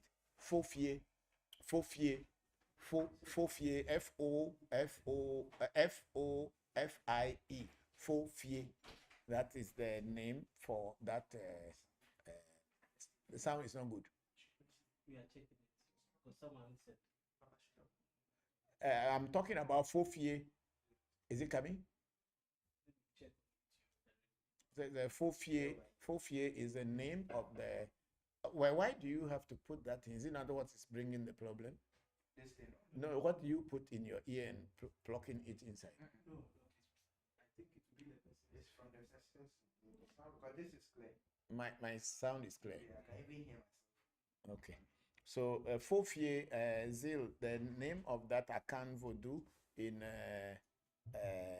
which Eve is also used is called Fofie. And I think Fofie is, even some people name their children Fofie, because I had an auntie we call Auntie Fofie from my stepmother's side. We call her Auntie Fofie. So Fofie is Akan voodoo, but the Eves also are working with it. That's what that one is. Yeah, thank you very much. And somebody should type Fofie, Fofie, on the. You can type it on the Clubhouse for them to see, and of course you can type it on the Facebook and YouTube, and all that people can see, because at least let me do it.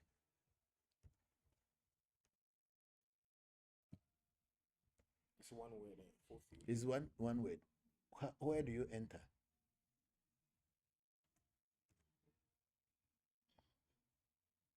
Fofie. Eh?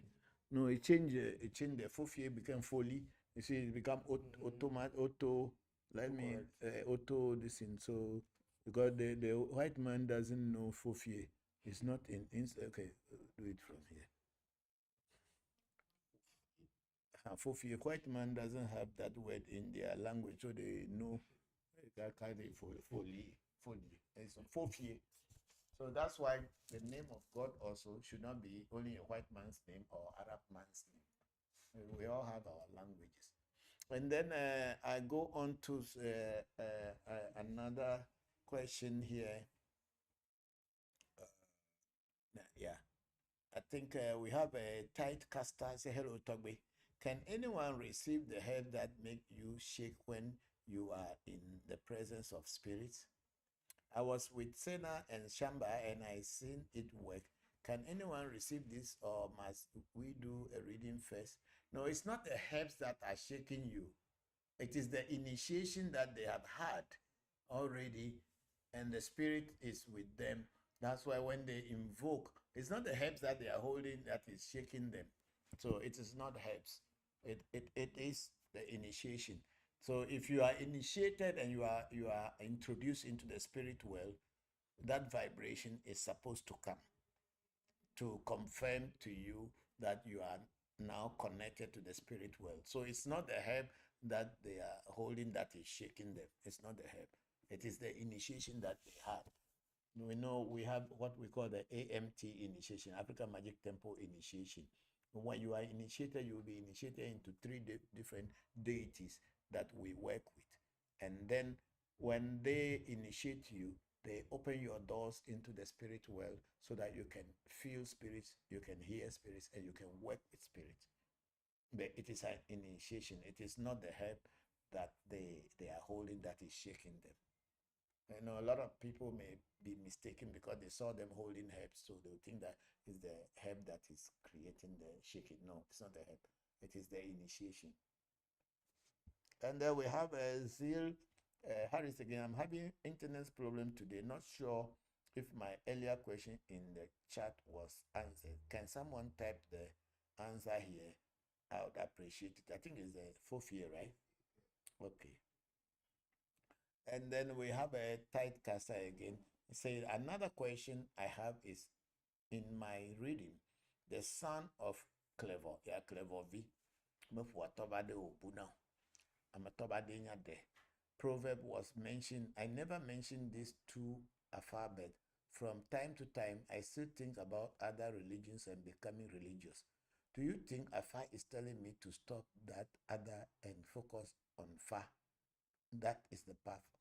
If it is coming up in your readings often that you as the child of Fa, you should speak your father's language, because if you speak on your father's language, you will never falter,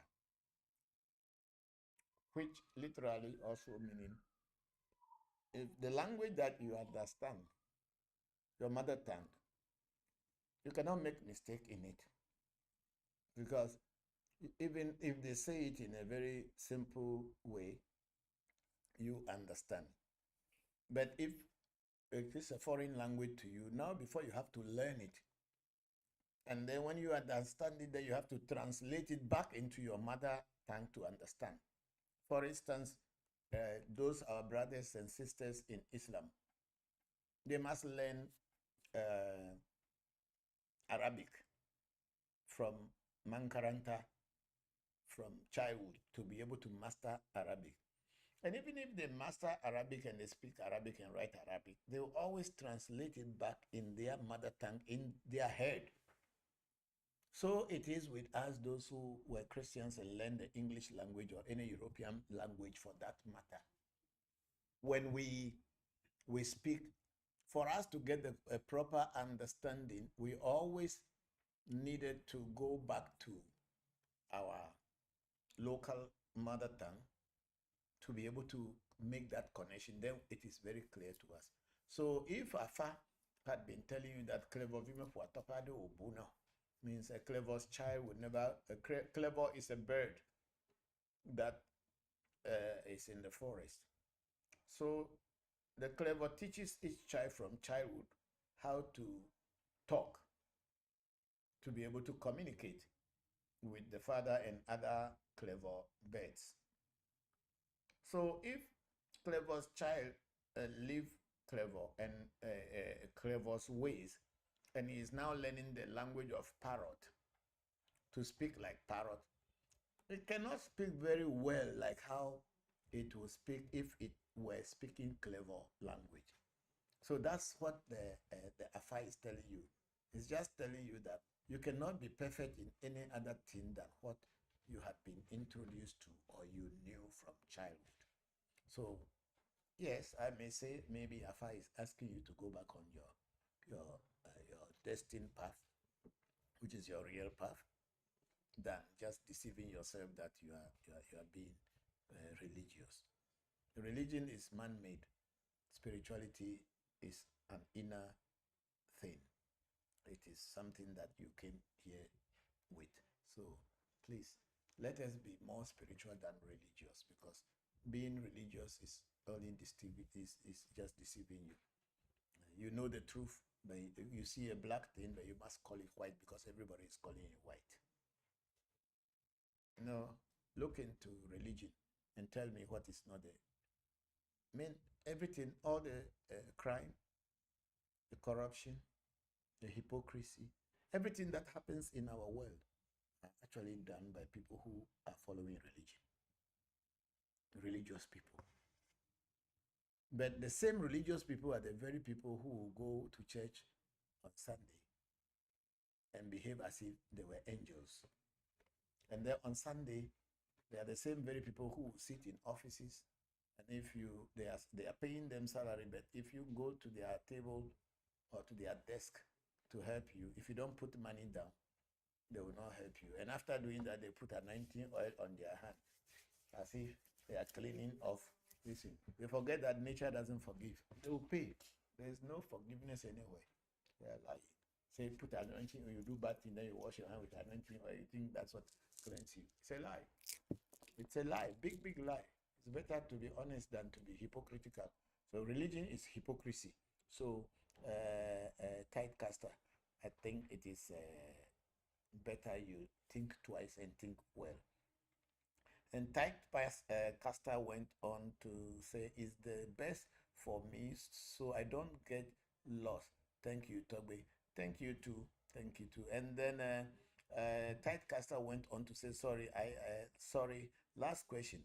Why do you think Fa is able to talk about things you don't ask about or mention so accurately and effectively?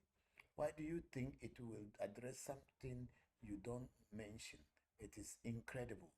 It is incredible because Afal is a deity of divination. And divination is to look into the future and to look into the past. So that's why when you are doing Afar reading, you don't have to talk to the priest that this is my problem, that is my problem. The priest will only ask you to speak on the money.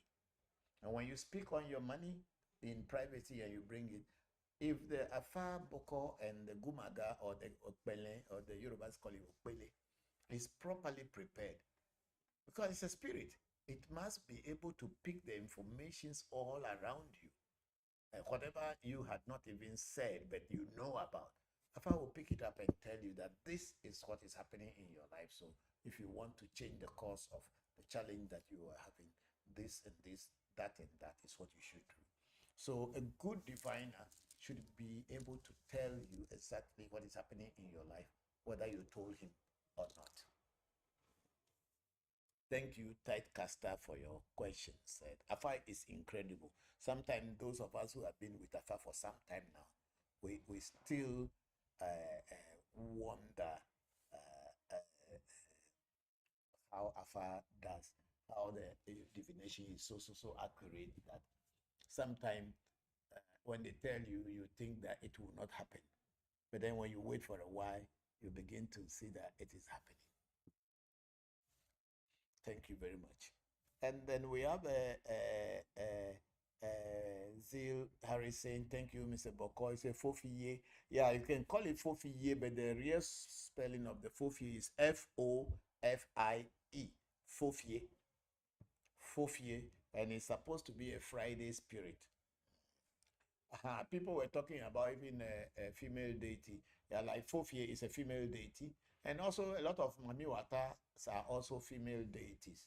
There are also voodoos that Eves work with, but Mami Wata is not originally Ewe voodoo. They are mostly foreign European things that come to work with African spirits that come to work with Africa. That's why most of the Mami Wata spirits are the names are in English or in European languages.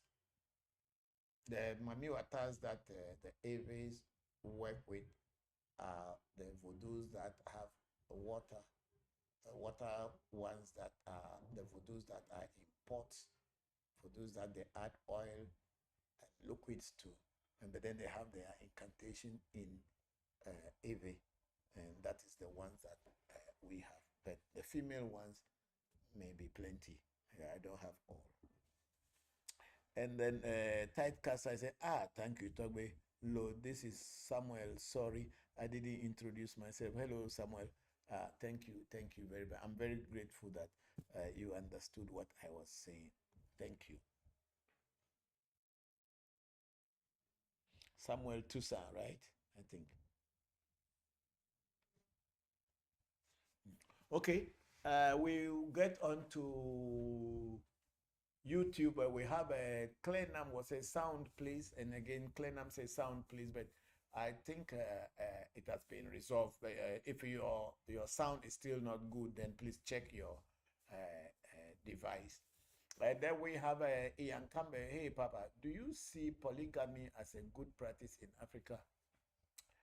I don't know. Polygamy, to me, I don't see anything wrong with it. No, my dad married plenty of women. I am a child of one of the wives of my father. And here I am today. Supposing my father did not marry my mother, I don't think you people will be seeing me here talking. If the only first wife that he married is the only one who gave birth to his children, I will not be here. But he also married my mother somewhere along the way, and I have been born. I'm like the number 14 of my 14 or 15 of my father's children. So if the Europeans are saying homosexual is okay and must be forced on African countries and everybody, will they also allow Africans to force polygamy on them? I don't think. And why wouldn't they agree that the polygamy should be they should also become polygamous in their country? After all, a lot of Europeans have more than one woman in their life. But because of hypocrisy, they will say only one woman will be called your wife. The rest are not wife, they are concubines. What's the difference? What work is the wife doing and the concubine is not doing? You see how hypocrisy works in religion? So if polygamy is good or is not good, it is up to you to try. But Africa, by nature, most Africans don't marry one wife. Those who cannot handle more than one wife, they marry one wife. And their headache is more than those who have two wives. In the same Africa, Islam, Muslims can marry up to 5 people, and it is fine with Christians. But if a Christian man marries more than one wife, then it becomes a taboo.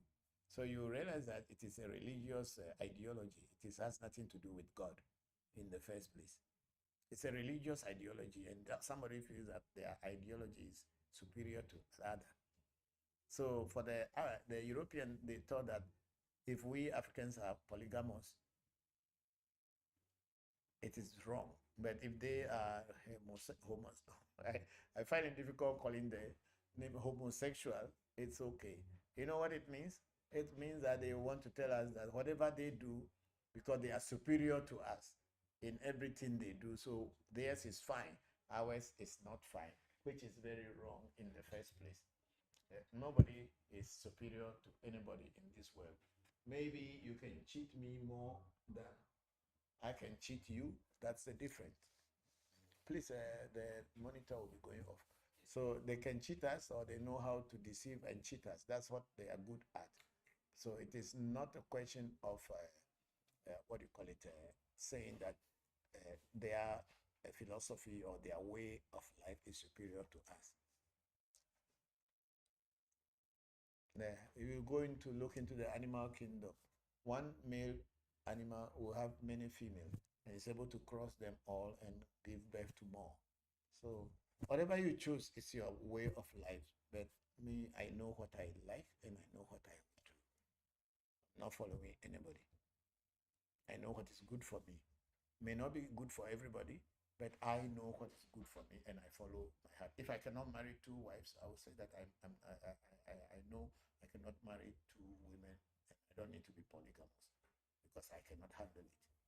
But if I can handle more than one wife and I think I can make my women happy and take care of them and their children, so let that be. It is up to everybody to know where you belong. Don't let anybody dictate to you and tell you in sexuality, this is what you should be. Everybody has their right to be what they want to be, as long as they feel comfortable and as long as they don't use it to disturb other people. That's fine. And then we have a SKFOGL, DKFOD saying thoughts on Nogopo saga. Should we stop talking about it? Should every people care what the pastor thinks? Mr. SKFOGL, you have your mind. If you want to continue talking about it, it's fine. I don't have a problem. Me, as I said many times from last week, I've never been to Nogopo.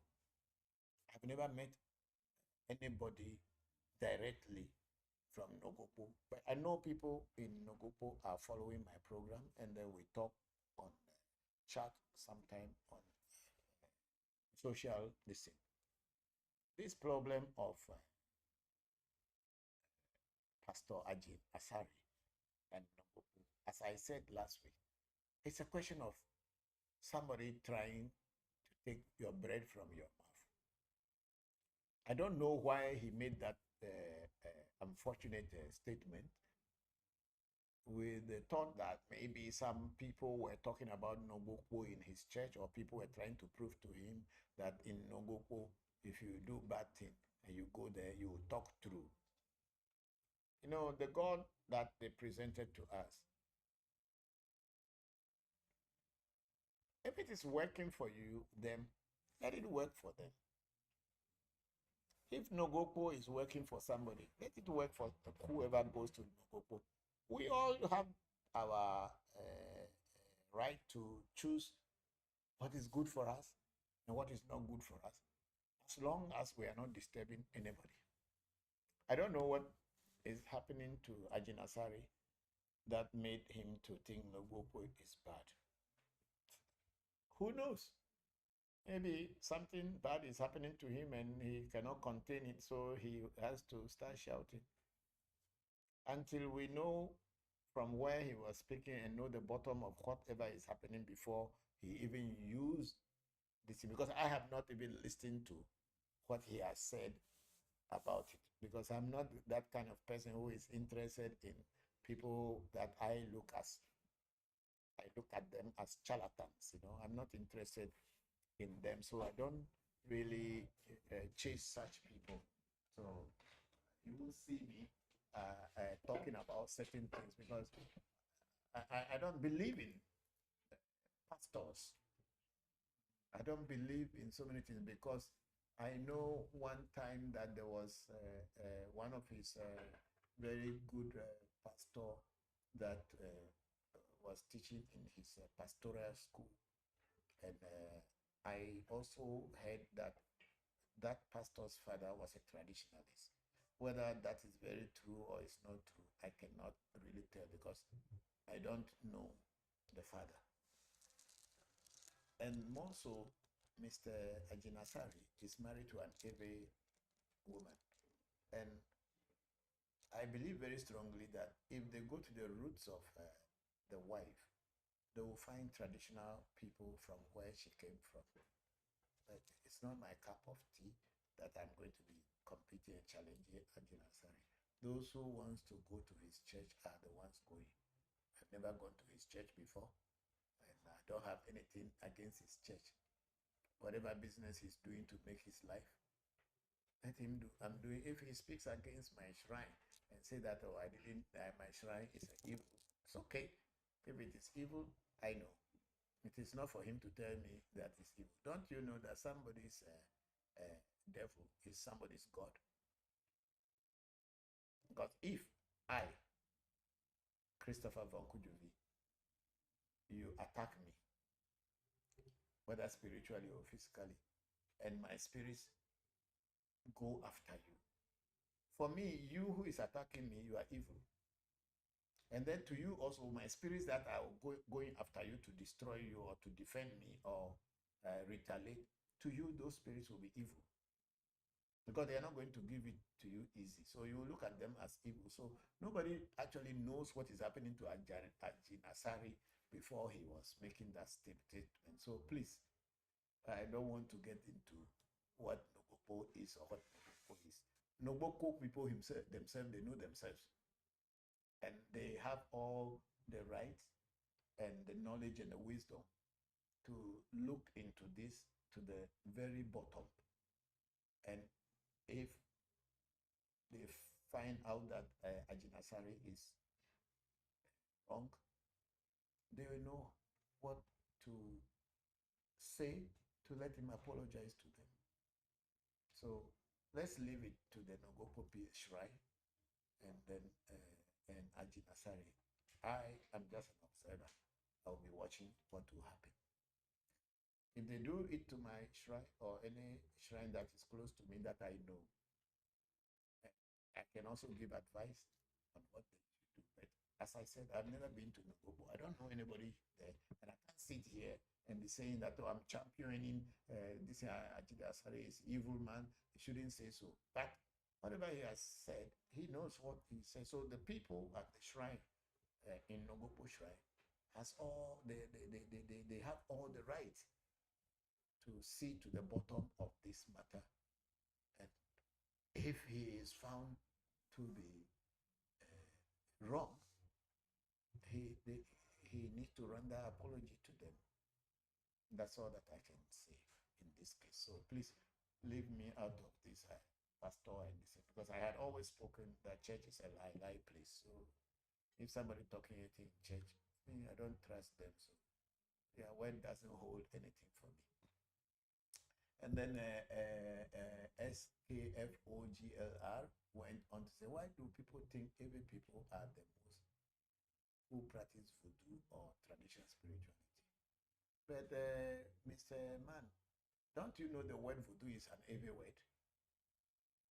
So that people think that every people practice most. What is voodoo, do you know? Voodoo is heavy word. So what does that question mean for you? It's our word of spirit. Just like the accounts will call spirit Akom or Bosum. The every word for spirit is voodoo. So if why do you think people look at every people as the one who practice? Is it not our word? Is there anything to be ashamed of when they say you practice voodoo? What is wrong with it?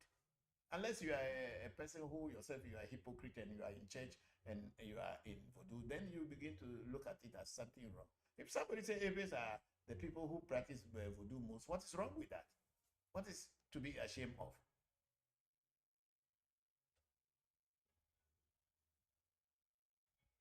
I can't say why Eve a stereotype for that and not accounts or Ga or anyone. I mean, that question is to you yourself. I don't know.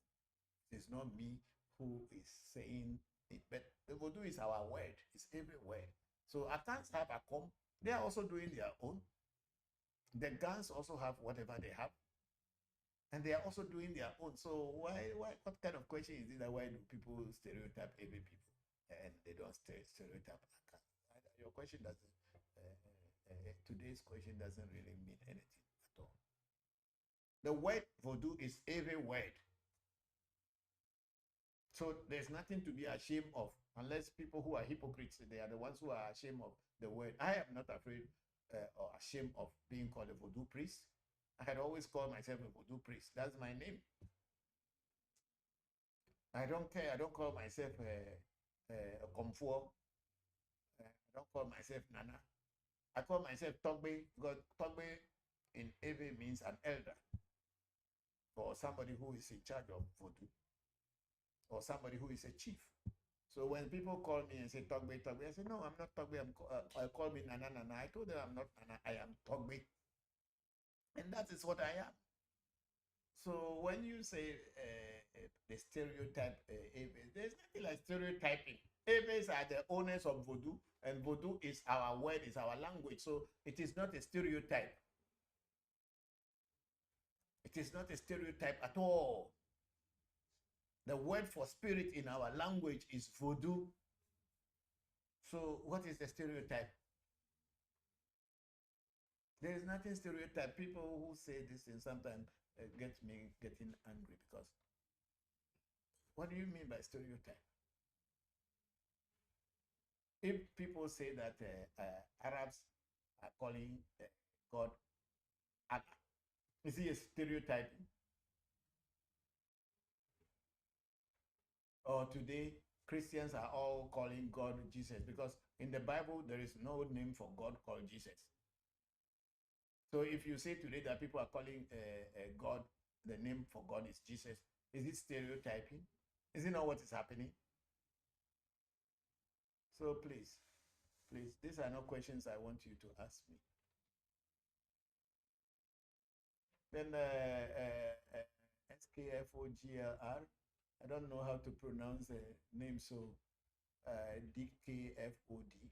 Say Aves are the most peaceful people and there is good and bad in every ethnic group. So just live your life. What's wrong? Live your life. Don't put this one on your head. Me, I go everywhere. Even when I live in Japan and outside of the world for over 20 plus years, I always wear every traditional things. I wear batakari, I wear cloth and all this. And nobody say that I am Eve, so I'm not correct. I don't feel shy to be an Eve.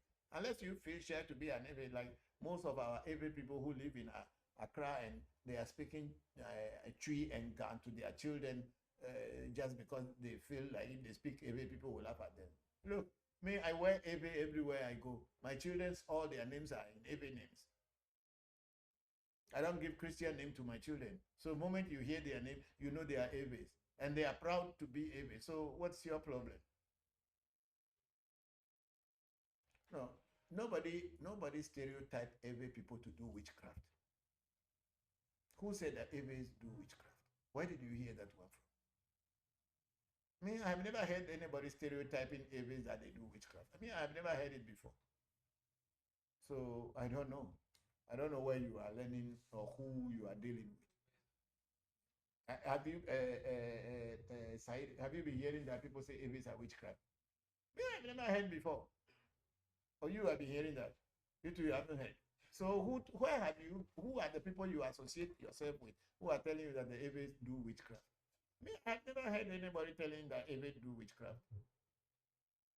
So I don't know where you are getting your information from, but no, I don't know. I don't know. I'm sorry, but that's it. I don't know. I've never heard anybody say Aves they do witchcraft.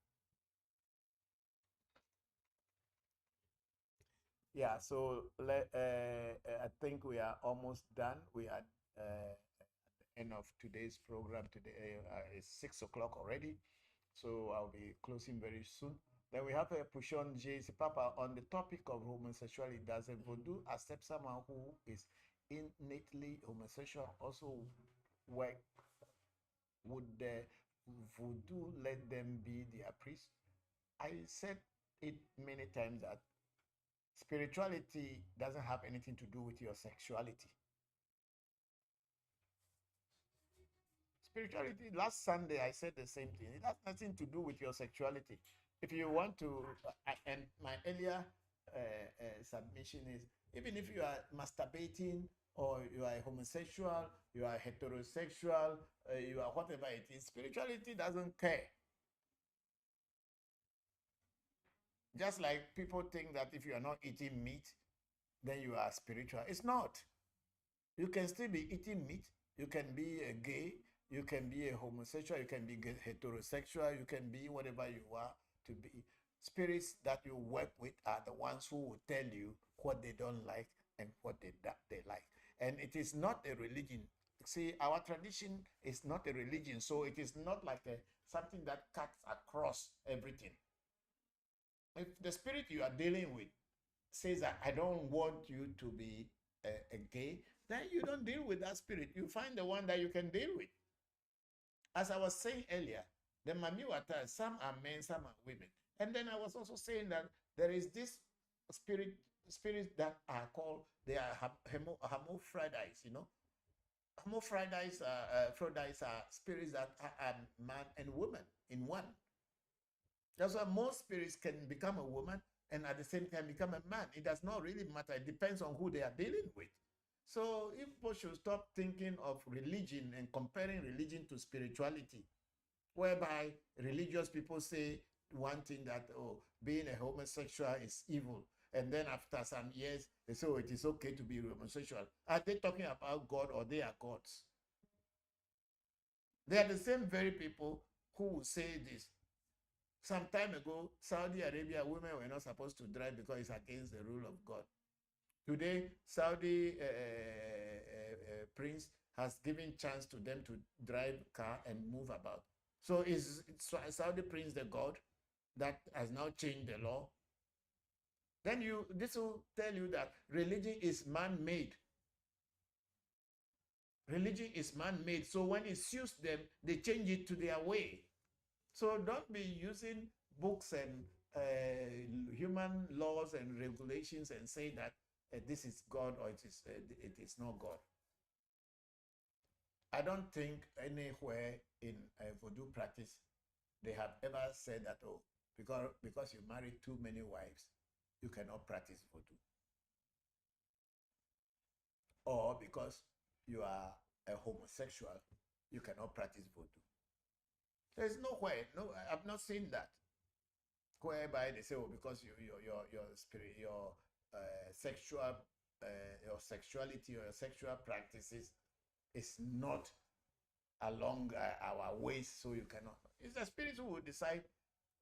Who says there are no priests who are not who are homosexual? Just like how the Catholic priests, they say that they have abandoned women and they will not sleep with women, but then they are sleeping with children every day and they become a big problem in the whole world. Are they not being hypocritical about their behavior? They could have chosen to just say, oh, we like women and then live their life like that. They say, no, we don't like women. But then they will be sleeping with other people's wives in the church and sleeping with boys and whatever. And it became a big problem. And until today, nobody has actually spoken about it and people keep quiet. I have even known Catholic pastors who have children and they are still in their cassock. So God doesn't care about your sexuality. After all, God is the one who created you. So whatever sexuality he created you with, that's what you have. And God cannot reject you because your sexuality is different from another person's own. So please, let's leave this homosexual, heterosexual, and all this thing out of spirituality. Let your heart be clean and worship God or pray to God with a clean heart. Do unto others as you would want them to do unto you. The simple law of nature. If you don't want anybody to step on your toes, don't step on people's toes. That's simple as that. All these laws that human beings are creating, today they create this one, tomorrow they create that. White man say, okay, if you don't allow men to sleep with men, we will not give you money. Isn't it godly? Is that what God said they should do? No, it is their law. They're finding a way to control you and rule you and introduce their culture to you. If you want to follow, that's up to you. And if you are a hungry man, people can easily dictate everything to you and you have to accept because you don't know how to create food for yourself. So please, let's leave these things out. Anybody can be anything they want to be. God or spirituality is not against your sexuality.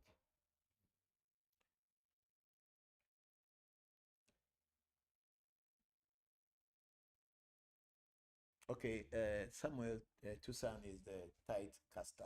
Okay, thank you very much, Samuel. I'm very grateful that you joined the section. And then we have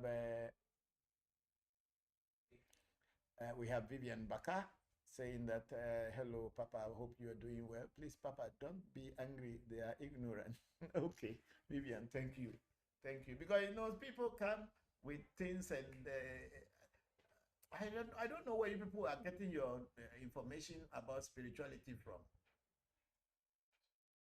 Whoever stopped gay or homosexual from practicing voodoo?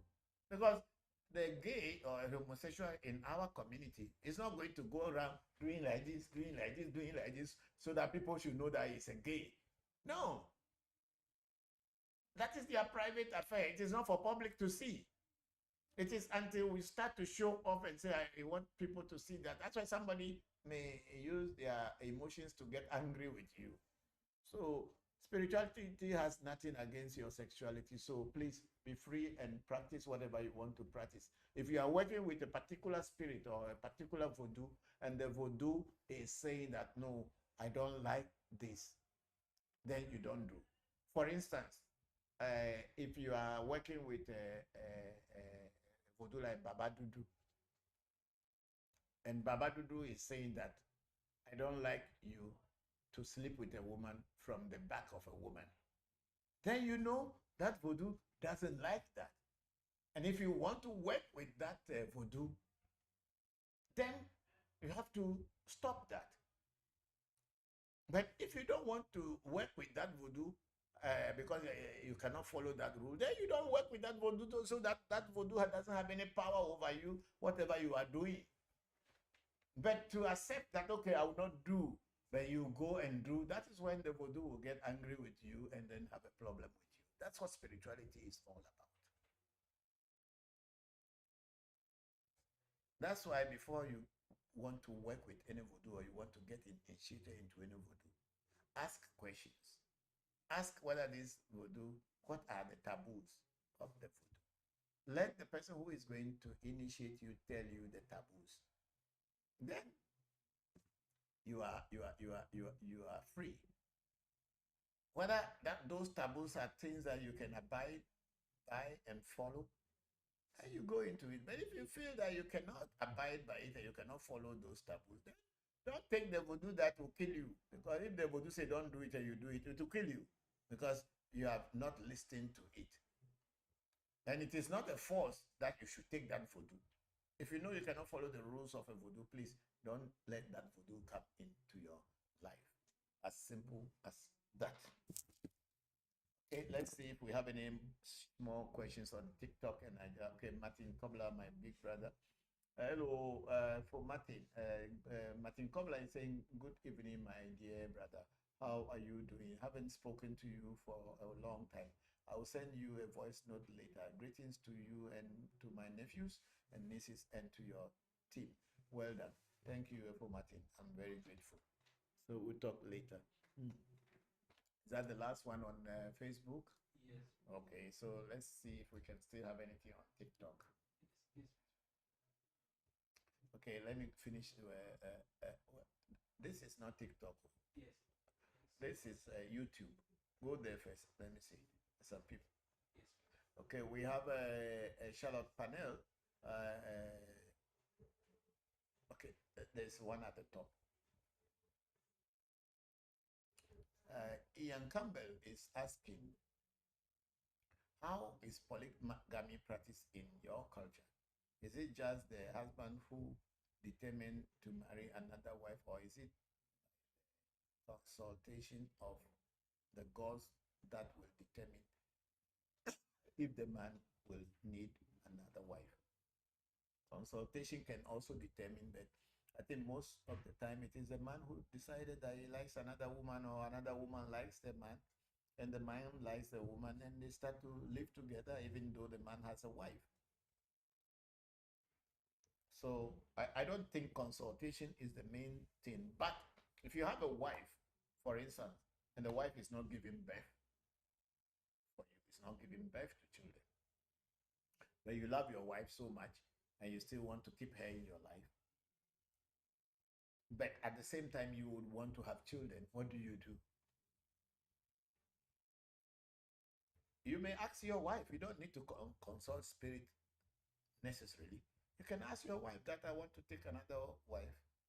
And if your wife agrees, then that's that. But sometimes you don't ask your wife, but you know what you want in your life. Because after all, your wife is not your brother, it's not your sister. Your wife came from another family to be together with you. And anything can happen, and your wife can go back to their family. So you don't look at your wife as your family member.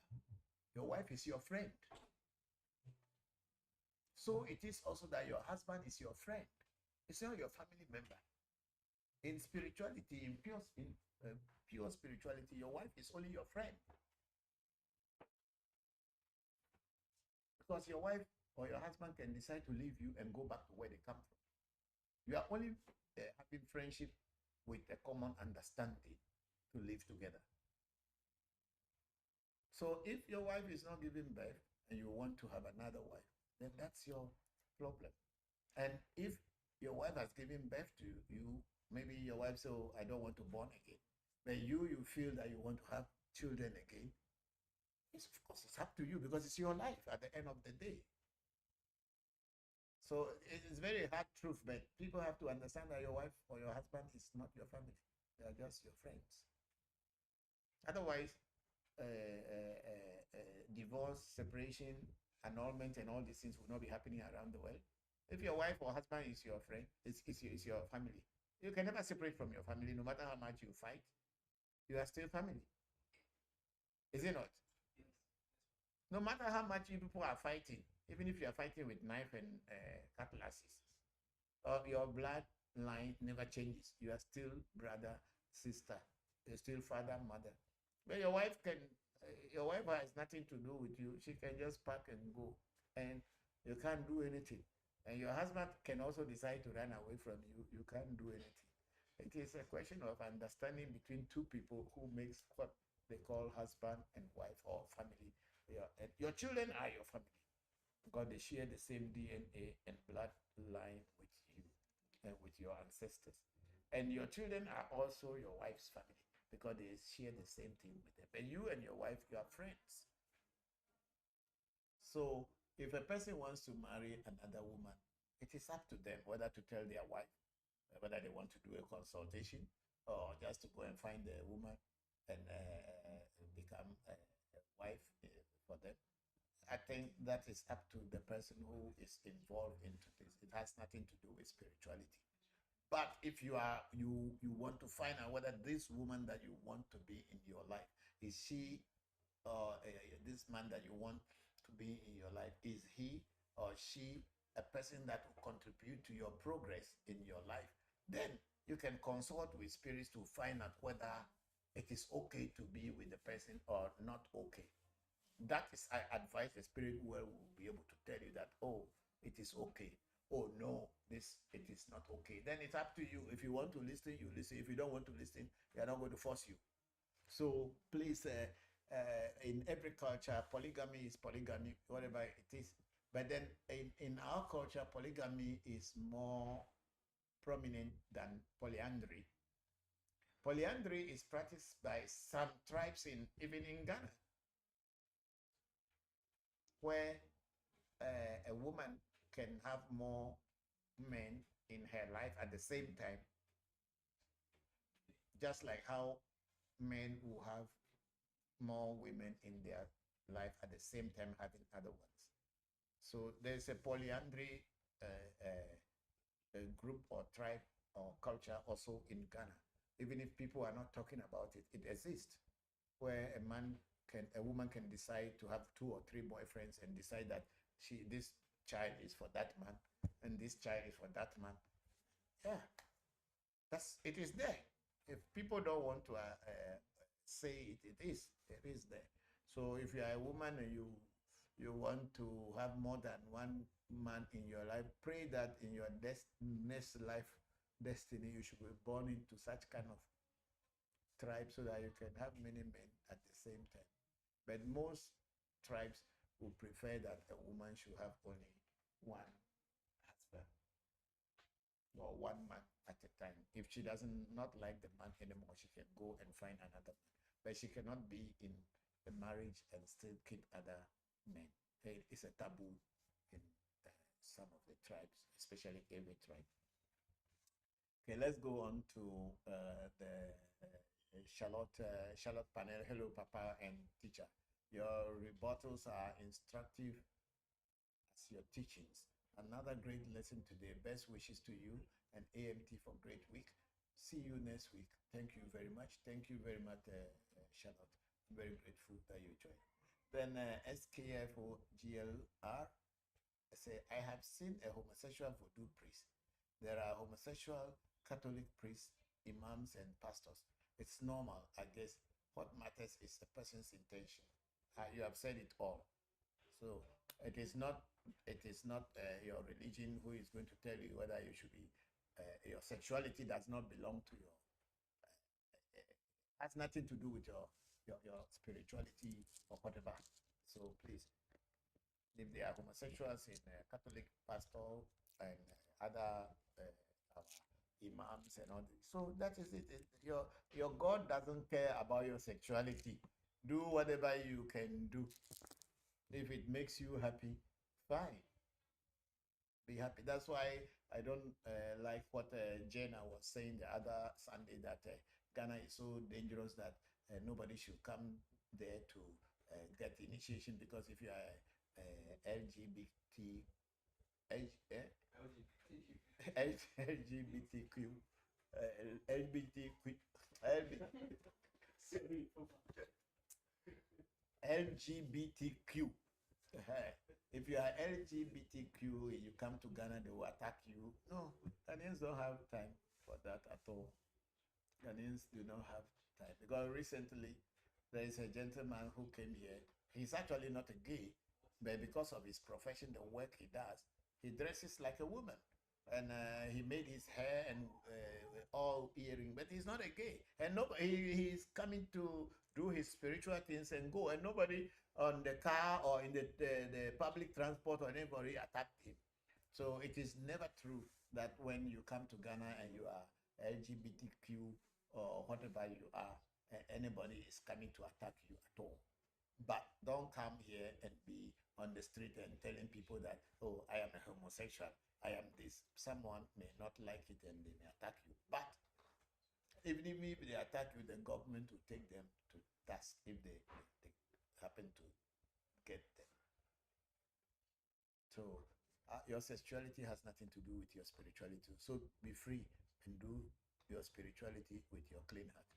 Thank you very much. And we are okay. So did we finish with this one? Yes.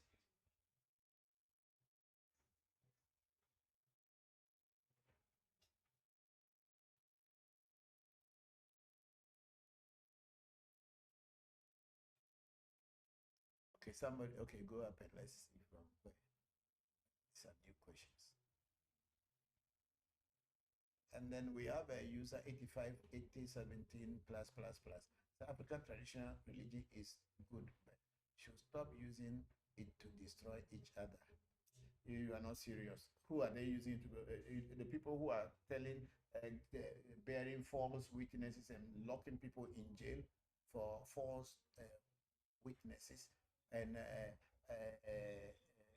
what the religious people are doing, killing and sending soldiers to go and kill people and dropping bombs on people. Which one? How many people did African religion or African traditional spirituality kill in your country or destroy in your country compared to what Christianity and Islam has done? Look, when you want to talk seriously. How many people did you see people using African traditional spirituality to destroy? I'm not saying that people do not get angry and use it because, for instance, if I cannot get justice, if you steal my land, for instance, and I cannot get justice, and I go to police and they say, oh, I should go to court, and I go to court, and the court feels that you have more money than me, and they give my land to you, but I know the land belongs to me, I'll kill you. You know how I'll kill you? I'll tell my ancestors to follow you, and I'll tell the deities with me to make sure that you don't live to enjoy that land. That's what I would do. So if injustice is not there, people will not use traditional spirituality to defend themselves. It is because of injustice. That's why most people will use that to attack another person. When you see something black, call it black. Don't call it white. But then in our modern world, full of hypocrisy, we see black, we call it white. We see white, we call it black. And if I had no other way to turn to, I'll turn to the things that I know and I'll ask them to look for justice for me. And if you die like a chicken because you thought that there is nothing else than what you know.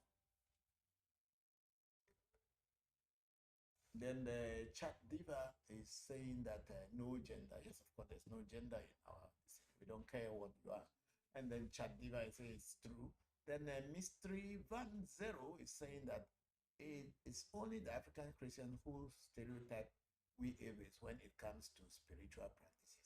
Yes, I believe so. There is nothing wrong with Ave spirituality at all.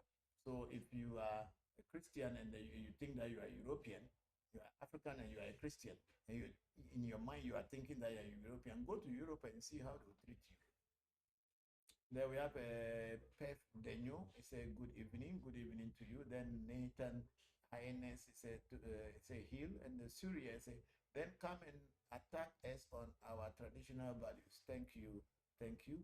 Then use Goddess Queen. He said, how is your health now, Papa? I'm getting better. Thank you very much, Queen. I'm better, much better.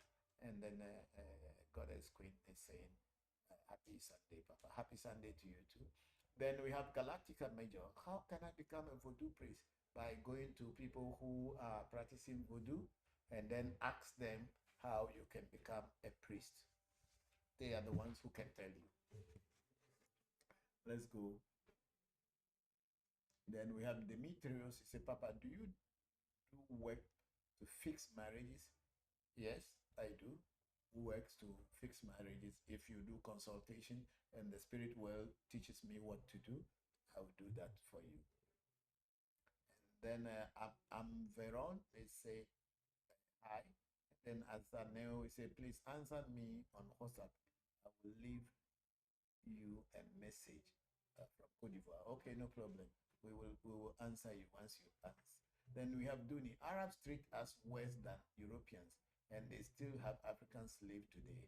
Thank you very much for a stupid person who thought that he knows it all. Thank you very much, Duni. And then we have a slide Kobe Adam say thank you.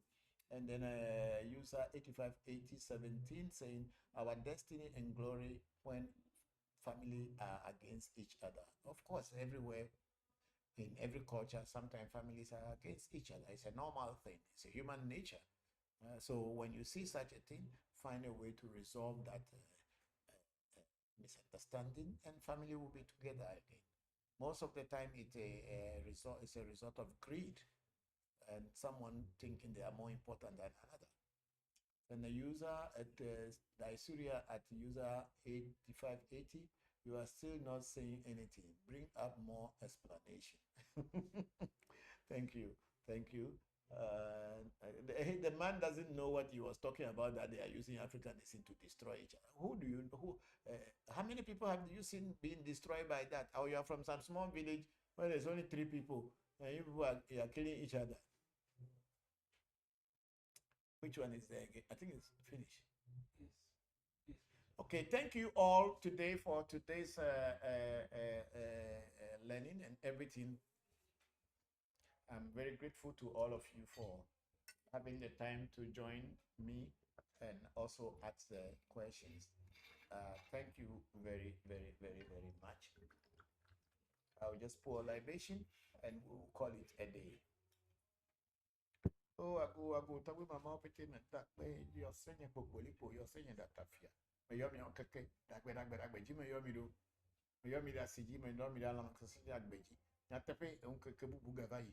la peda mi ho akan ya ho ajopata mi ho abochi mi ho alo fana gonu ya pete mi ho to apeli apepolo ko do pete mi ba ho alo la peda ko sa menenyo may the week be good and blissful to all of you who have been part of today's and those beyond. May you all enjoy blessings beyond measure. Thank you and thank you all. Bye bye for today.